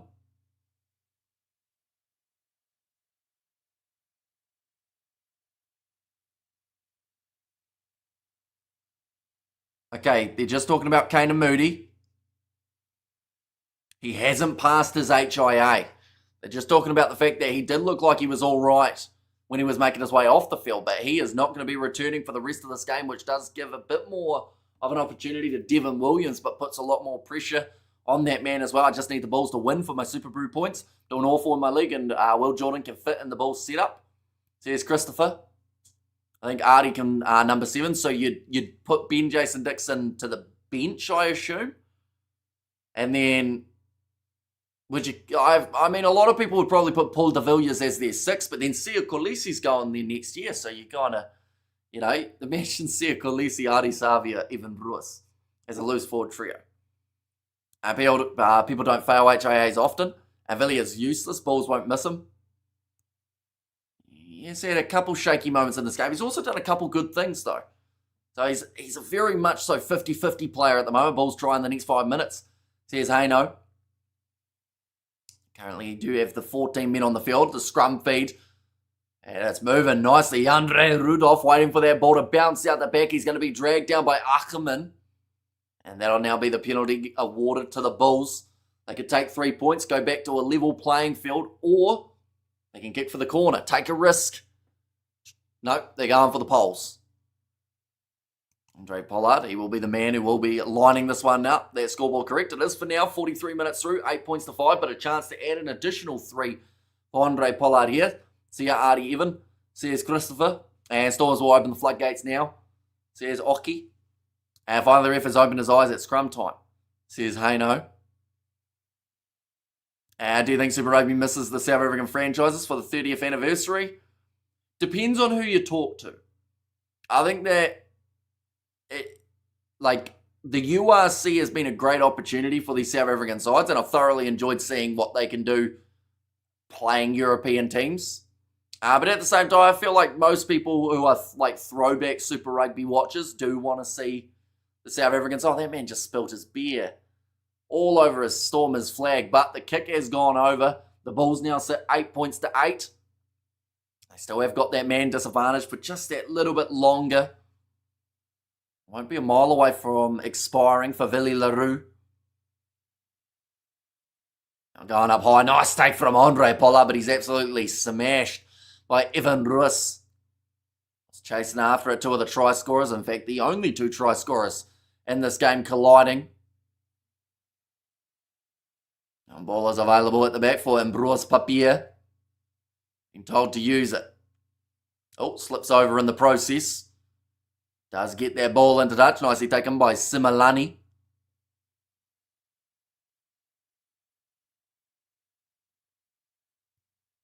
Line out about 42 metres out from the line. This is the probably last chance for the Stormers while the Bulls have that yellow card. I think URC and Super Rugby Pacific should be one big comp. Says Christopher. Yeah, although time zone wise it does work a lot better. The URC South African games, of course, taking place at normal European times. Super Rugby, most of those games taking place at normal New Zealand, Australia, Fiji times as well. Now, nice run from Evan Russ once again. Ball's going to be knocked backwards. Another penalty awarded to the Stormers.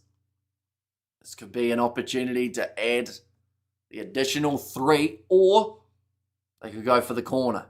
So Willie LaRue just about to make his way on. Right, they're going for touch. So Omin Murat has decided that that is the better option. They've probably turned down 3 or 4 3-pointers at this point in time now, the Stormers. Willie LaRue, he makes his way back and onto the field, and straight away he's going to have to defend. They are only going to be about 10 metres out from their line. Go the Stormers, says Shane.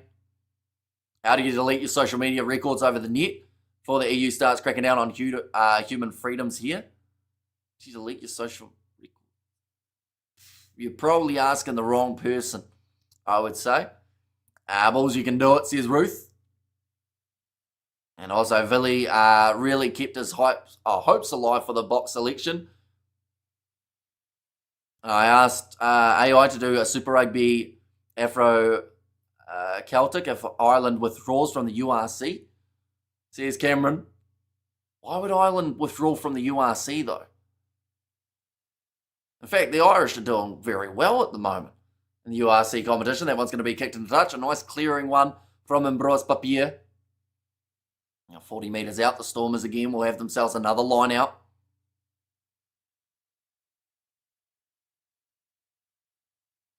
Gerhard Stennekamp just having a conversation with the touch judge. Interesting to see how the Stormers go in the Champions Cup. You're currently sitting 2 wins from 2, beating Bayonne as well as La Rochelle, but their game up against the Harlequins, it's a very hard one to predict, as the Harlequins are just either great or a bit rough. Oh, short ball from Sasha does find the hands of Damien Balimza.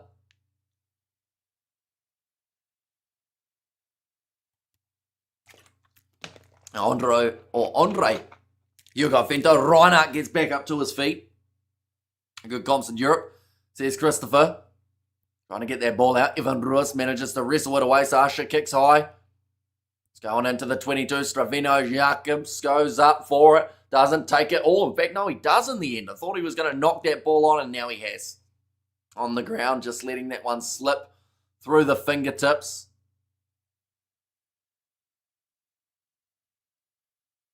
I think at the moment there is a little bit of frustration from both of these sides in terms of the amount of times that the ball has been dropped. But now they will have the chance to at least get some sort of attack moving. Paul de Villiers, he isn't a mile away from making his way out onto the field, I wouldn't think, and he is the type of player can change the game. Stormers win the inaugural edition. The Rebels won the second edition. Says Cameron. And someone called Casper, it's still a draw. And also Windy City, again stronger now. Currently 32 minutes remaining. In fact, Paul de Villiers has made his way onto the field, my apologies. He is on there for Ruan Ackerman. The Bulls versus the Storm. Here's Ata Messia. Now, Kobus Reinach feeds it in. Looks like it's going to be available. Go off to the right-hand side. He had a bit of a fumble as he was trying to make his way forward. Damien Valimza moves to 20 metres out. Good clean out on the breakdown from Paul de Villiers. Now Reinach, big driving tackle on Ben Jason Dixon. Yandre Rudolph almost manages to get the steal. They look like a clear in off the feet there. For Paul de Villiers, backline movement. Awkward slinging pass. Double knock on from both sides. Stormers must get better. Steph Tatoy and Malcolm Marks, says Martin. The Bulls start attacking, says Ruth. And there's well frustration from Ambrose Papier, not being able to quite hang on to it. There was a risky pass from Sasha, but it almost ended up paying off. He just didn't quite get the spiral on it that he was after. It almost slipped out of his hand, so it does mean that the Bulls have got themselves a scrum now. How do you struggle saying Sasha's surname? A little bit. I'm close, but not quite there. I say Sasha Feinberg Ngome Zulu, but I normally get told that that's very wrong. So normally I call him Sasha because people are like, his name's too long, just call him Sasha. But yeah, like I'll say it if he like scores or anything like that. Bulls heavy coach, or coach heavy under the pump in the media, says Xander. Yeah, there aren't many Bulls coaches who have had a 5-match losing streak. And unfortunately, at this stage, that is where they find themselves. And it doesn't get much easier if they lose this game. But they're close at the moment. 30 minutes remaining. Could easily go either way. But we will wait and see. And Bulls heavy under the pump. I think the thing that's hurt them so much is the fact that they just keep dropping the ball. Like, that's probably the most frustrating part. Their discipline's a bit meh at times, they'll give away a few penalties, but it's the consistent dropping of the ball in open space. Earlier on in this game, we saw Eldrick Lowe breaking down the wing. Perfect opportunity to get something going. And then ball just slips through the fingertips. Oh, another scrum reset. Safety first, says the referee, with 30 minutes remaining. One of the New Zealand pundits say it correct, because when New Zealand played the 2 tests in South Africa, he said it beautiful. Says Cameron.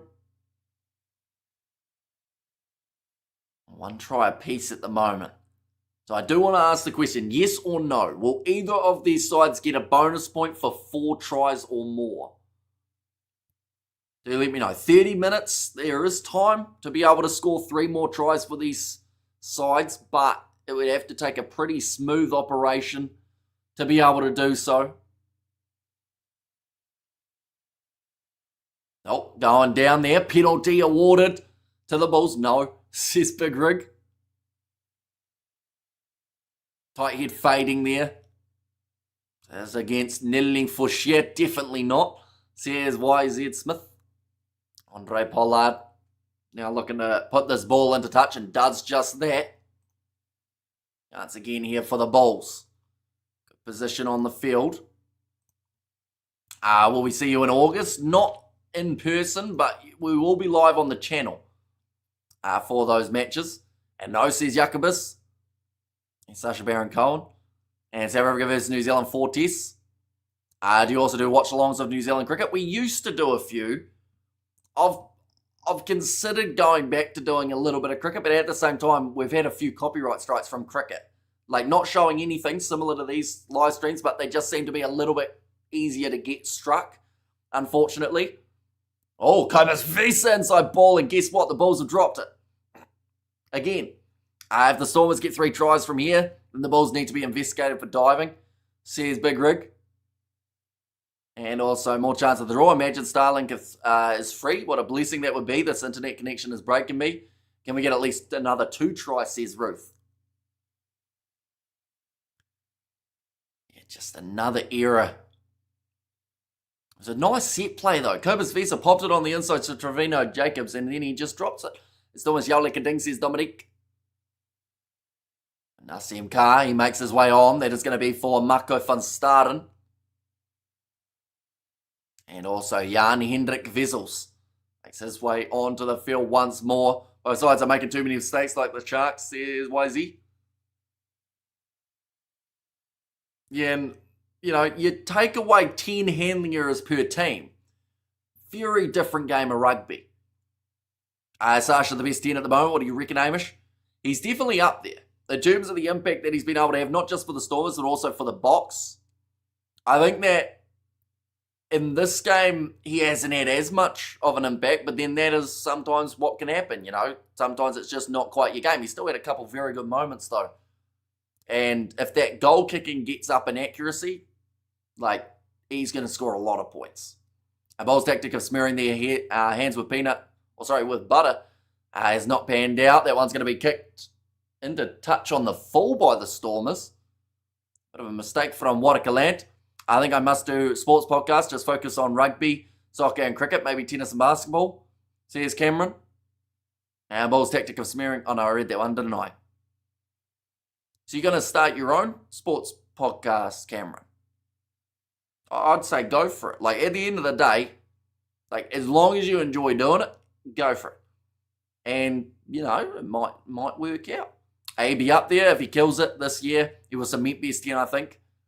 Do you think New Zealand and Aussie rugby are worse off with the South African players not participating in Super Rugby? It depends on who you talk to. Like, I don't think the All Blacks having a bit of a up and down couple years can be blamed straight on Super Rugby. And I know that that's like the easy way of saying, yep, that's the exact reason. But I think there's a lot more behind it than that. Like, I actually think that Australian rugby has got a little bit more competitive in Super Rugby in recent times. We've actually seen some great work from the Aussie sides. In fact, this last season, I believe they had the most wins from Australian sides in recent times. I think it was, like, at that stage of the season, and that was early on without the rest of the games. Yeah, but I don't have co-hosts. I don't really have a huge amount of co-hosts either, though. You know, you can do streams by yourself, and you're not really by yourself because you've got people who will pop into the chat and say hi and whatnot. But, like, I guess podcasts itself is pretty tricky to do just with one person, unless you're, like, very good at just rambling. I'm not very good at just rambling, which is why I love the fact that the chat is here. Seems like both cricket games rained out today, says Xander. Looks like it is going to be a shot at the post now. It's going to be close, 14-17 in favour of the Stormers, says Ulrich there. Andre Pollard, 22 points so far throughout the season. He's missed. He's 1 from 3 today, Andre Pollard.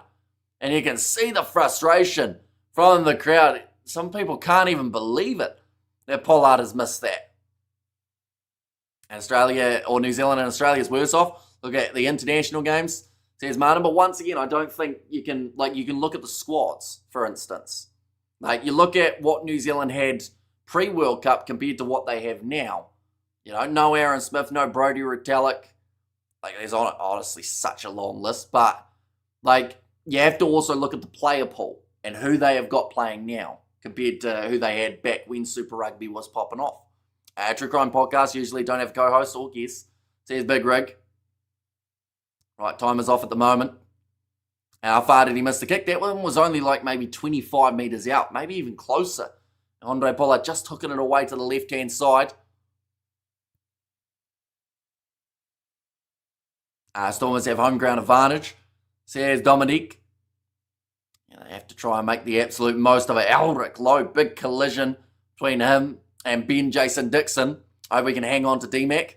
Are you doing a watch along with the 5th Ashes test? I did consider it, but I think I want to see what the pitch is going to do first. So I'll probably watch day 1 and then maybe see what happens. Now, nicely claimed by Yandre Rudolph. Another drop ball by the Bulls. They will go back for another penalty advantage. That ref must be fired. Yeah, but that 23 Cup final was a rip. Then that first 4 Nations test was even more a rip. Like on the country, it's really the coaching that's butchering it. So we have 4 World Cups that we missed 2. That the Box won 2. Or could won 2, says Martin. We have the Are You a Villi Leroux supporter, says Ander to Jacobus.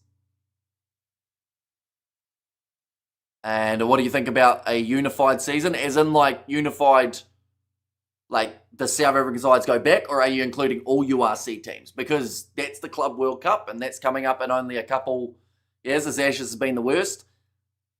Has it? I've enjoyed it, but I feel like that's just because like I enjoy a 5-day test match as well. But the good news about the Australia-England games recently is you know something's going to happen every over. So there's never a time where you're sitting there going, okay, we've got about 20 overs, still something happens. Normally by 20 overs, everything's happened. Pollard is under pressure. He certainly is. He's got another kick here. Straight out in front, 45 metres out. He misses to the right. He's 1 from 4, 25% accuracy for Andre Pollard off the kicking tee. That man is cheering in the stands. He doesn't realise that it missed. Here's past this, Brian. What do you think? I think the Ashes has been the worst if you're an England fan.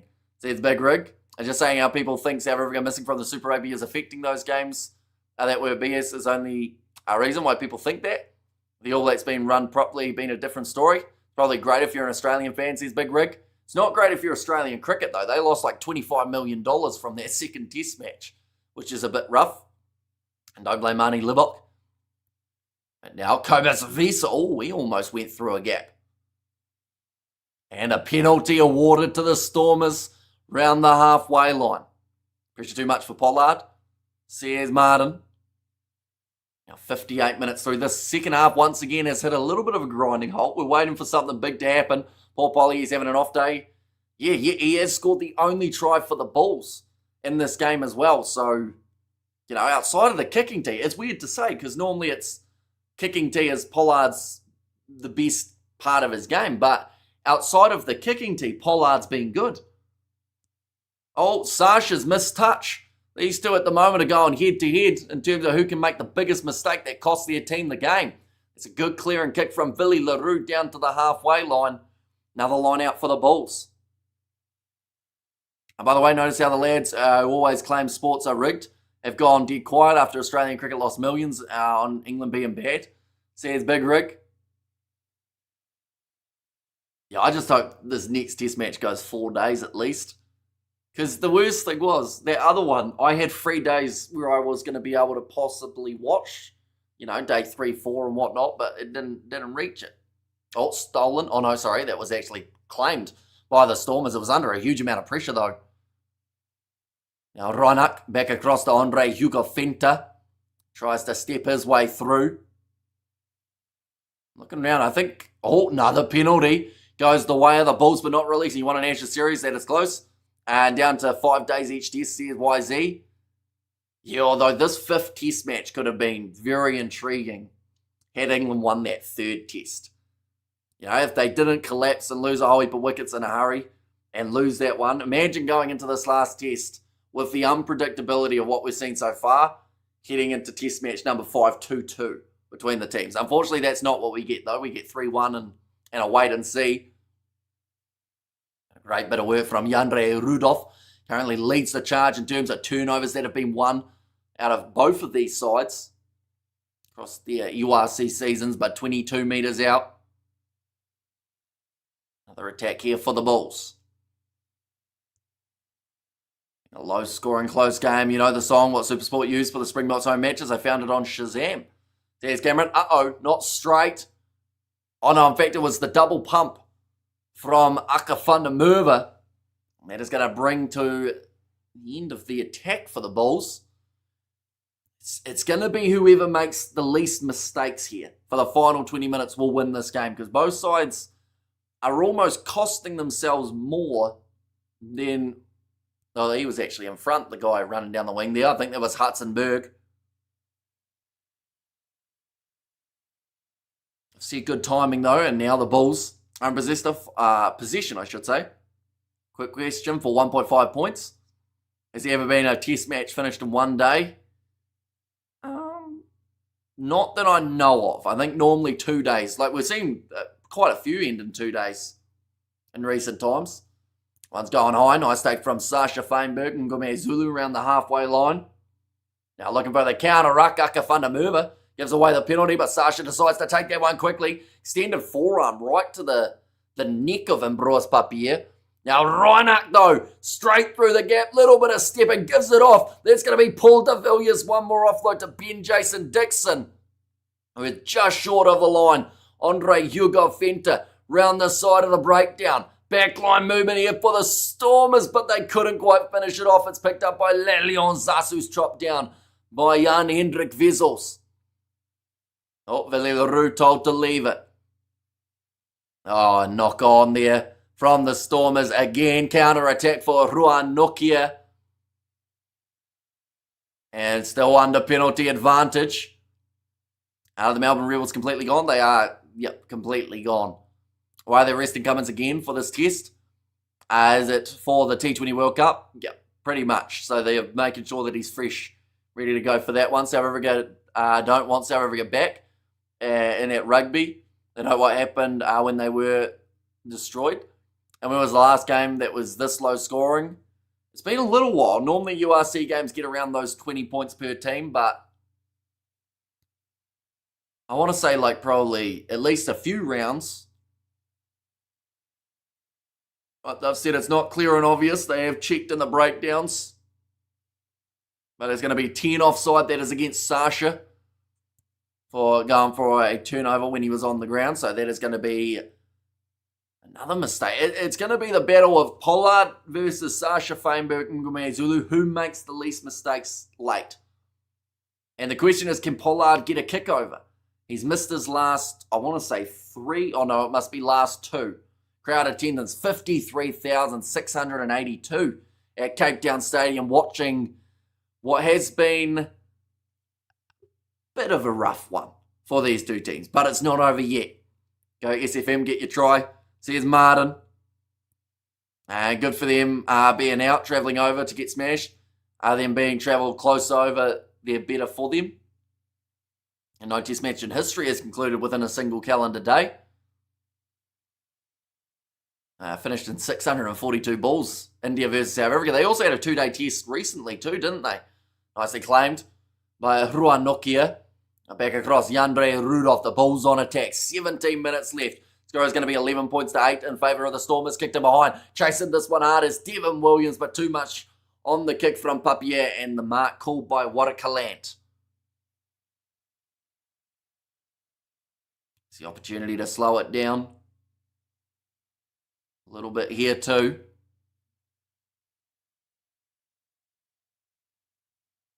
Now ready to take the quick tap.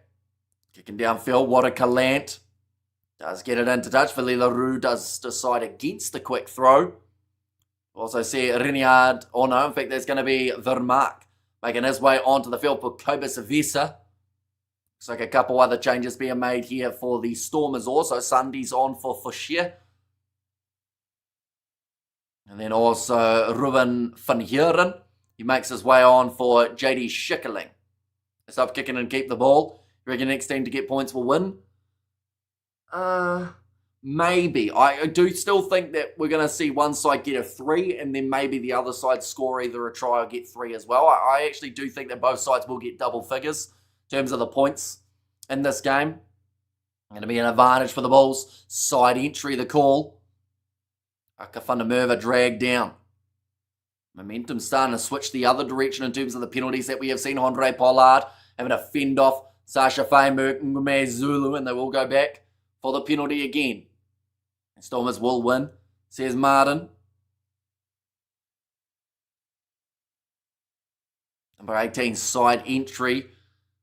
So that is against Suzzy Sunday. He's only just made his way onto the field. In fact, that's going to be one of the quickest penalties we've seen from a man who's made his way on in quite some time. But Andre Pollard, chance to put this one towards the corner. Be about 20 metres out from the try line now. How side on? Yeah, no, he was pretty side on there, Sunday. People forget how bad the ABs got ripped into. First Four Nations game of 24. Was a game ABs were up 10-0 in the 22, and the ref penalised TG for yelling at the ruck. Quick knock on. Oh, that's going to be another knock on. Speaking of knock ons. Going off now to the left-hand side. Another knock on. So we all go back for a scrum once more. Oh no, in fact there was... I thought for a second they were going back for a penalty, but it is going to be another knock on, so back for the scrum. Is 14 and 23 twins. Same name on your list. Says YZ, they are not. There's just an error on it. It seems to be a trend at the moment that there's always one little one. So I feel like you guys are doing well with spot the difference. We have got there Storm. Says no more Naz. And it's all the Stormers must win. Says Martin. Also, who has twins and names them the same name? I feel like that's just a little bit rough. You've got to at least give them different names, don't you? Or else get even more confusing. Definitely if they're identical. They've got the Vodacom man of the match options. Andre Pollard's on that list. He won't be winning it. I can tell you that right now. He has missed 75% of his kicks throughout this game. But did score the one try. If he scores another, it might be the winning moment for this Bulls team. Currently the Stormers, they are undefeated. Score will be 24 to the Stormers, 15 to the Bulls. Says Julia Moses. Our first points for South Africa in that game came from South African player playing at the ball off his feet. Says Ati Masea. That's going to be another penalty. This time awarded to the Stormers. That is for the scrum not coming in straight. Loose head folding in. I think that's Gerhard Stennekamp still out there on the field for the Bulls. They are waiting as long as physically possible. Kid 1, Kid 2. That's what their name should be. Says Xander. And we over there, this game just became flat tyres. Says Juan Pierre Bosch. And sometimes it does happen, doesn't it? Like, this is a match that on paper should be absolutely incredible. But sometimes it just doesn't work that way. Sometimes you get two sides that are evenly matching each other. Also, you get two sides who both want to drop the ball. Zaji FM is on a better form than Pollard. Well, that's the thing. Outside of Pollard's missed kicks, he's actually had a pretty solid game. Sasha's had some good moments, but he also has missed touch, I think, 2 or 3 times for his side. He's kicked the ball out on the full twice, and he too has missed a kick in this game. So it's a tricky one to judge. But yeah, when he's in form, Sasha, like, there are very few who can match him in that number 10 jersey. And he needs that form for the final 10 minutes of this game if his side want to win. Here comes Kobus Ronak going across there to Sandy. Now Ronak again goes to Damian Valimza. He's hardly been involved throughout the second half. Paper, brilliant backline here for the Stormers. Haven't seen a massive amount of it. Andre Rudolph wins another penalty for the Bulls in the breakdown. As Stormers with the chance to open up a 5-point lead. Munster beat last night against Ulster. And yeah, it's one of those games that Munster definitely will want to forget. Brilliant performance from Ulster in that game. But now 11 minutes left. Just some form of points would be great in the final 11 of this game. And honestly, if we get down to final 5 minutes and no one scored any points, then I think it does become next point wins. This has been the most Pollard has ever missed kicks in one game. See you, Xander. And yeah, the crazy part is he may still have to kick one to win the game for them.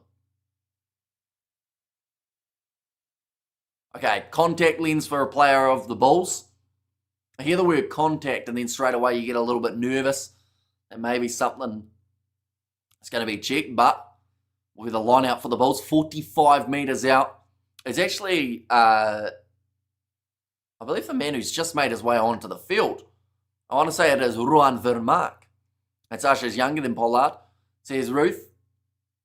The cheerleaders are still having fun, waving their pom-poms in front of 53,000 in attendance for this game.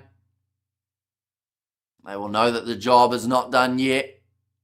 Playing a little bit of party in the USA, but one of these two sides will be partying all throughout the night if they can get themselves the victory. In this game also, we're brilliant. Leads to 2 tries after 8 minutes versus Connacht. Says Jumbo. We do see there Steven Nkura has made his way onto the field. That is for, I want to say Cobus Reinach, but I could be wrong. Oh no, they have taken Reinach off for the final 10 minutes. And Bros Papier goes across to Nassim Kai. He's wearing number 24 on his back today, younger and better. Says Martin. And we have got there Rudolph, come on, use it. Says Roof, kicked high by Ambros Papier. I wouldn't be surprised if he plays the majority of this game, if not all. Yandre Rudolph taking it nicely, throws it back, but it finds the hands of the Stormers. Counter-attacking chance for Untutuku Machunu. Oh, Jan-Hendrik Vezels. He has to be very careful here. He was about to start a fight with Andre Hugo Fenta. I'm going to be very careful when you just come back from a suspension. Definitely when you got that reputation now. Nicely taken by Villy LaRue, or at least slaps it back by Sasha, trying to clean that ball up. Kicks it out of the hands of the Bulls. They're going back for a penalty, I think, or maybe a knock-on, in fact. It's going to win 125,000 rand if it ends in a draw, says Xander. And 1 try or penalty for the Stormers, then play for time, says no more. The crowd are not happy with that call from the referee, but they did see a knock-on earlier. Still time left. Going to see it now. Villy LaRue going up for it. Yeah, knock on from Sasha. Just as he tried to regain it. 8-8 or 11-8 at the moment. Still 8-8. But both of these sides would well and truly take 11-8 at this stage. And won't be a draw, says Martin. See, that's the thing. If it reaches 80 minutes, I think that, honestly, both of these sides would probably kick it out. SOS to Lewok to kick for the Stormers to win the game. Says YZ. Like, don't get me wrong, the Stormers wouldn't want their winning streak to end. But at the same time, taking a draw in this game, they might say it's all right. Pollard must go for drop goals and sitting at the stadium, and this is a scruffy game.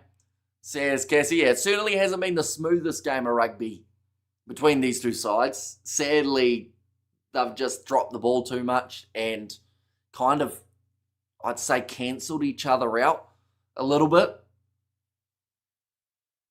But it would be great if we see a try soon. Or just a 3-pointer. Something to split these sides. Add that little bit more intensity to the final moments of the contest. But still 9 minutes. That's a long time. Could be 3 or 4 tries in that time if these two sides start catching that ball. Time for the bomb squad, says Xander. The movable force. The resistible object, says Big Rig. Yeah, see these types of performance would get run off the park. It's a different beast in domestic comp. And also the Bulls there from Siraj Bull. Now scrum feed and Bros Papier. The late change in this side into the starting lineup rather than Paul de Vet. He's done a very good job in Bros Papier. And if the Bulls did win, I think he would get man of the match, to be honest, from what we've seen. Oh, we have good there. I messed it up, says Big Rig. But now crucial scrum in this game. Ambros Papier puts the ball in. Big push from the Stormers. The ball comes out for Yandre Rudolph. Only just getting it out there. But Paul de Villiers always managed to rip that ball away. But the Bulls take it straight back. Alric Lowe now inside of his own 22. 2 Stormers players in the breakdown. They'll go back for the initial knock-on from the Stormers. And come on the blitz block. And also North and South always tight. And Bulls are on fire. Yes, says Herhard. And come on the Bulls. Says Marindad. Oh no, in fact it is Marinda. Duplessis there. Yeah, that was almost a steal at scrum time from the Stormers. A big push from their forward pack. Just the 8 minutes left. The man of the match is still up for grabs. JD Schickerling, Kobus Reinach, Sasha Feinberg, Ngume Zulu, Ambros Papier, and Andre Pollard. Now, I have to say, Ambros Papier currently leading the charge. Pollard and Sasha are second pretty much on the same percentage. I have no idea how that's the case. They both actually had, like, I don't want to sound critical, but they both have pretty poor games from the number 10 jersey. Neither man has taken control of the contest, and a lot of uncharacteristic errors from both men. 14-0 in Dublin, says Mr. Michael. And nobody going to take the Bulls by the horns. And is it raining or something with all the knock-ons? No rain. The sun was out earlier on. Maybe a little bit of slipperiness due to it getting closer to an evening kind of dew, maybe. Polo got a try, though. That is true. So I feel like that's what slightly saved him in this contest. Although I do think that out of the Bulls players, I feel like Jandre Rudolph would be up there a little bit higher. Just because of his work in the breakdown. He's had about 3 turnovers won throughout this contest. Some decent carries. Work hard at the back of that scrum. And dropping bombs, says Siraj, and come on the Stormers. I know you guys will win the Bulls. And indeed, will this game tell us anything? Hasn't yet. But I think it will for the final 8 minutes. Poll equals questions. Lard equals fat pig. Or pig fat, says Ander. Now, ball's fed in. Jandre Rudolph claiming it now, running short side with a nice step. Tackled by Steven Nkura. With a steal on the breakdown there, I believe it was Ben Jason Dixon. Now, another knock on. Double knock on. One from Papier, one from Ruiz, and we're back to another scrum. Which we haven't had throughout this game. Just kidding, we've had 20. Again, unfortunately. But, still time. And one more try, Bulls, you can do it, says Marinda. And so as we'll win this game, says Jaden Hendricks. And yeah, it's up for grabs. Like, both of these sides have very good chances of getting that last little moment. And the thing is, the Stormers, if they won a penalty here, it's probably within kickable range. And we have their Bulls will get a penalty at the 50 metres and Pollard will kick it over. Says Mello, well, he's currently sitting 25% off the kicking tee, so has he got that concentration to be able to right those wrongs? You'd have to say yes, but you just never know. The pressure might be starting to mount up a little bit. 1 second, I'm about to sneeze, so I will quickly mute.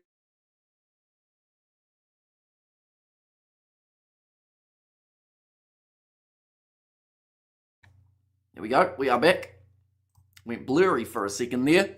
Oh, advantage for the Stormers. This is exactly what they would have been after. Although if they can score a try now, they will save them going for the 3. Now, what a Calant running it straight at Villy LaRue. Offload, that is us.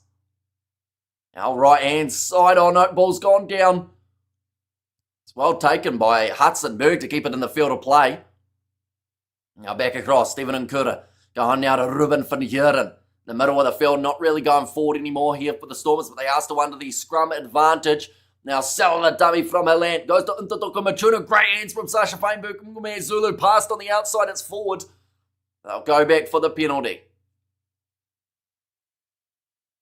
And we'll go back about 25 metres. They seem to be tired. And 6 minutes before Casper gets 125,000 rand. And Stormers, you're my team. The drop is coming, says Graham. Yeah, we did see that forward. Oh no, the drop kick is coming, says Graham there. Right. Stormers have a choice here.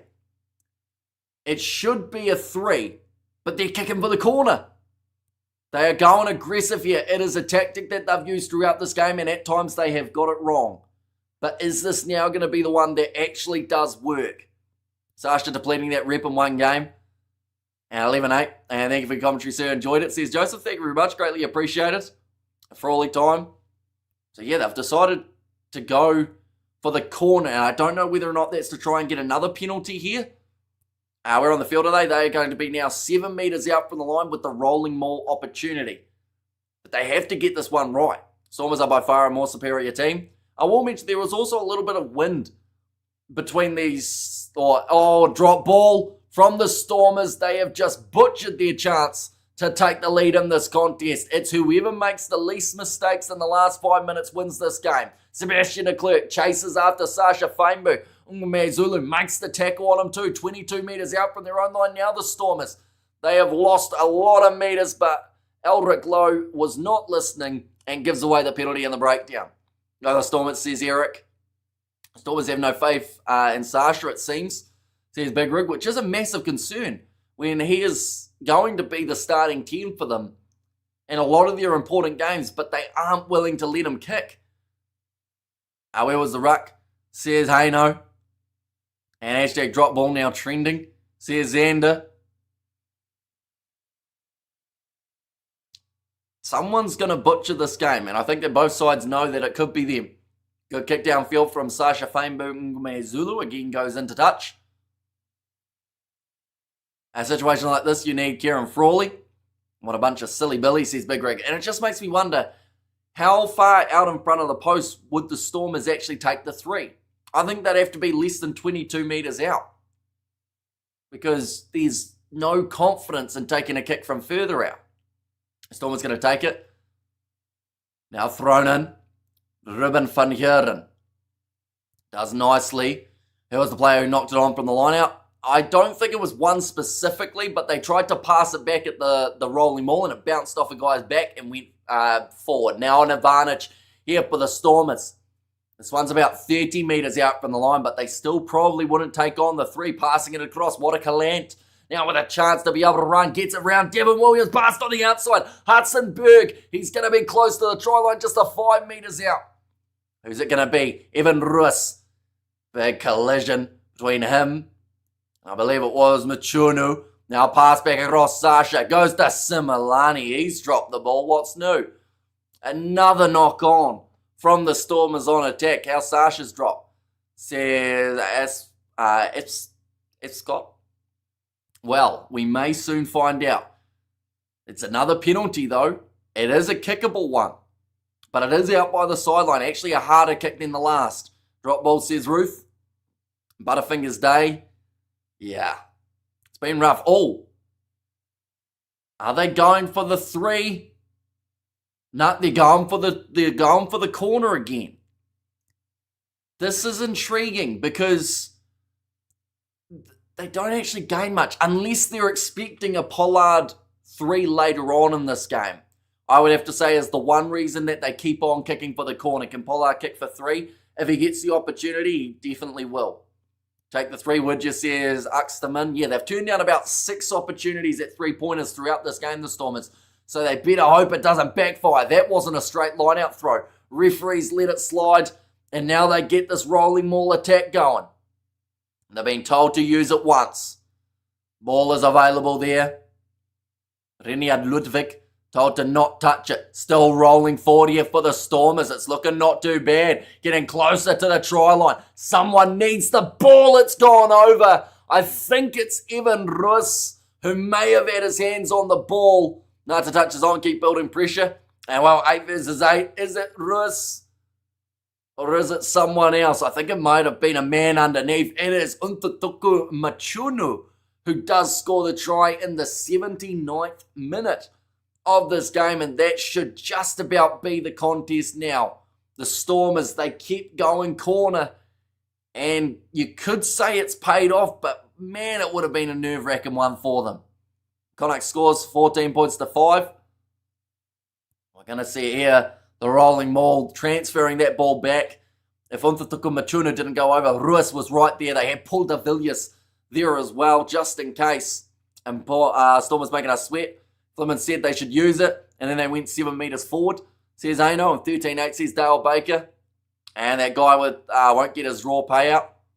And unbeaten Stormers says Jaden Hendricks. Yeah, this is going to make it 8 in a row.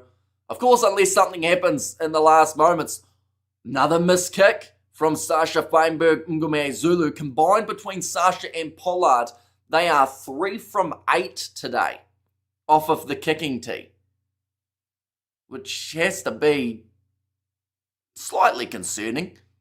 Right, kicked off short by the Bulls. They've retained the ball, and they've still got a chance of winning this game or drawing if the Bulls can get over, but they've had that many knock-ons that you'd expect one within 3 phases. And Bros Papier goes back to Willy LaRue. Short ball to David Creel. Looking for the steal and the breakdown there for the Stormers, not able to get it. Papier goes back across again. Taken by Machunu. Ambrose Papier goes to Akafanamova. Yandre Rudolph offloads now to Devin Williams. Cutting back inwards. Can't quite get his offload though. Big clean out there from the Bulls. They've still got themselves another attacking chance. Willie LaRue, he thought about the cross kick. Now he does it. That's not the choice. The ball goes out. They pretty much gift the win to the Stormers. That bloody cross kick that everyone keeps on trying has cost another side. But that is going to be the end of the game.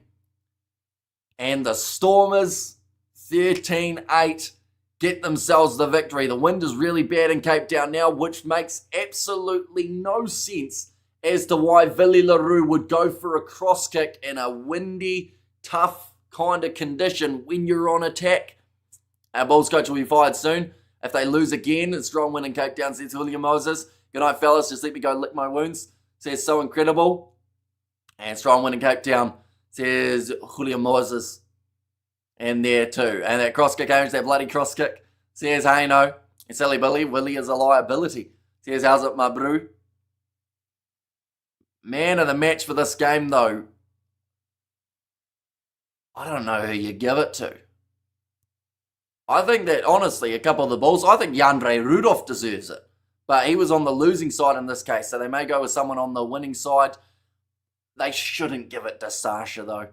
If they give it to Sasha, then you know that it's a little bit rigged. But I'm angry at someone, don't know who says, hey, no.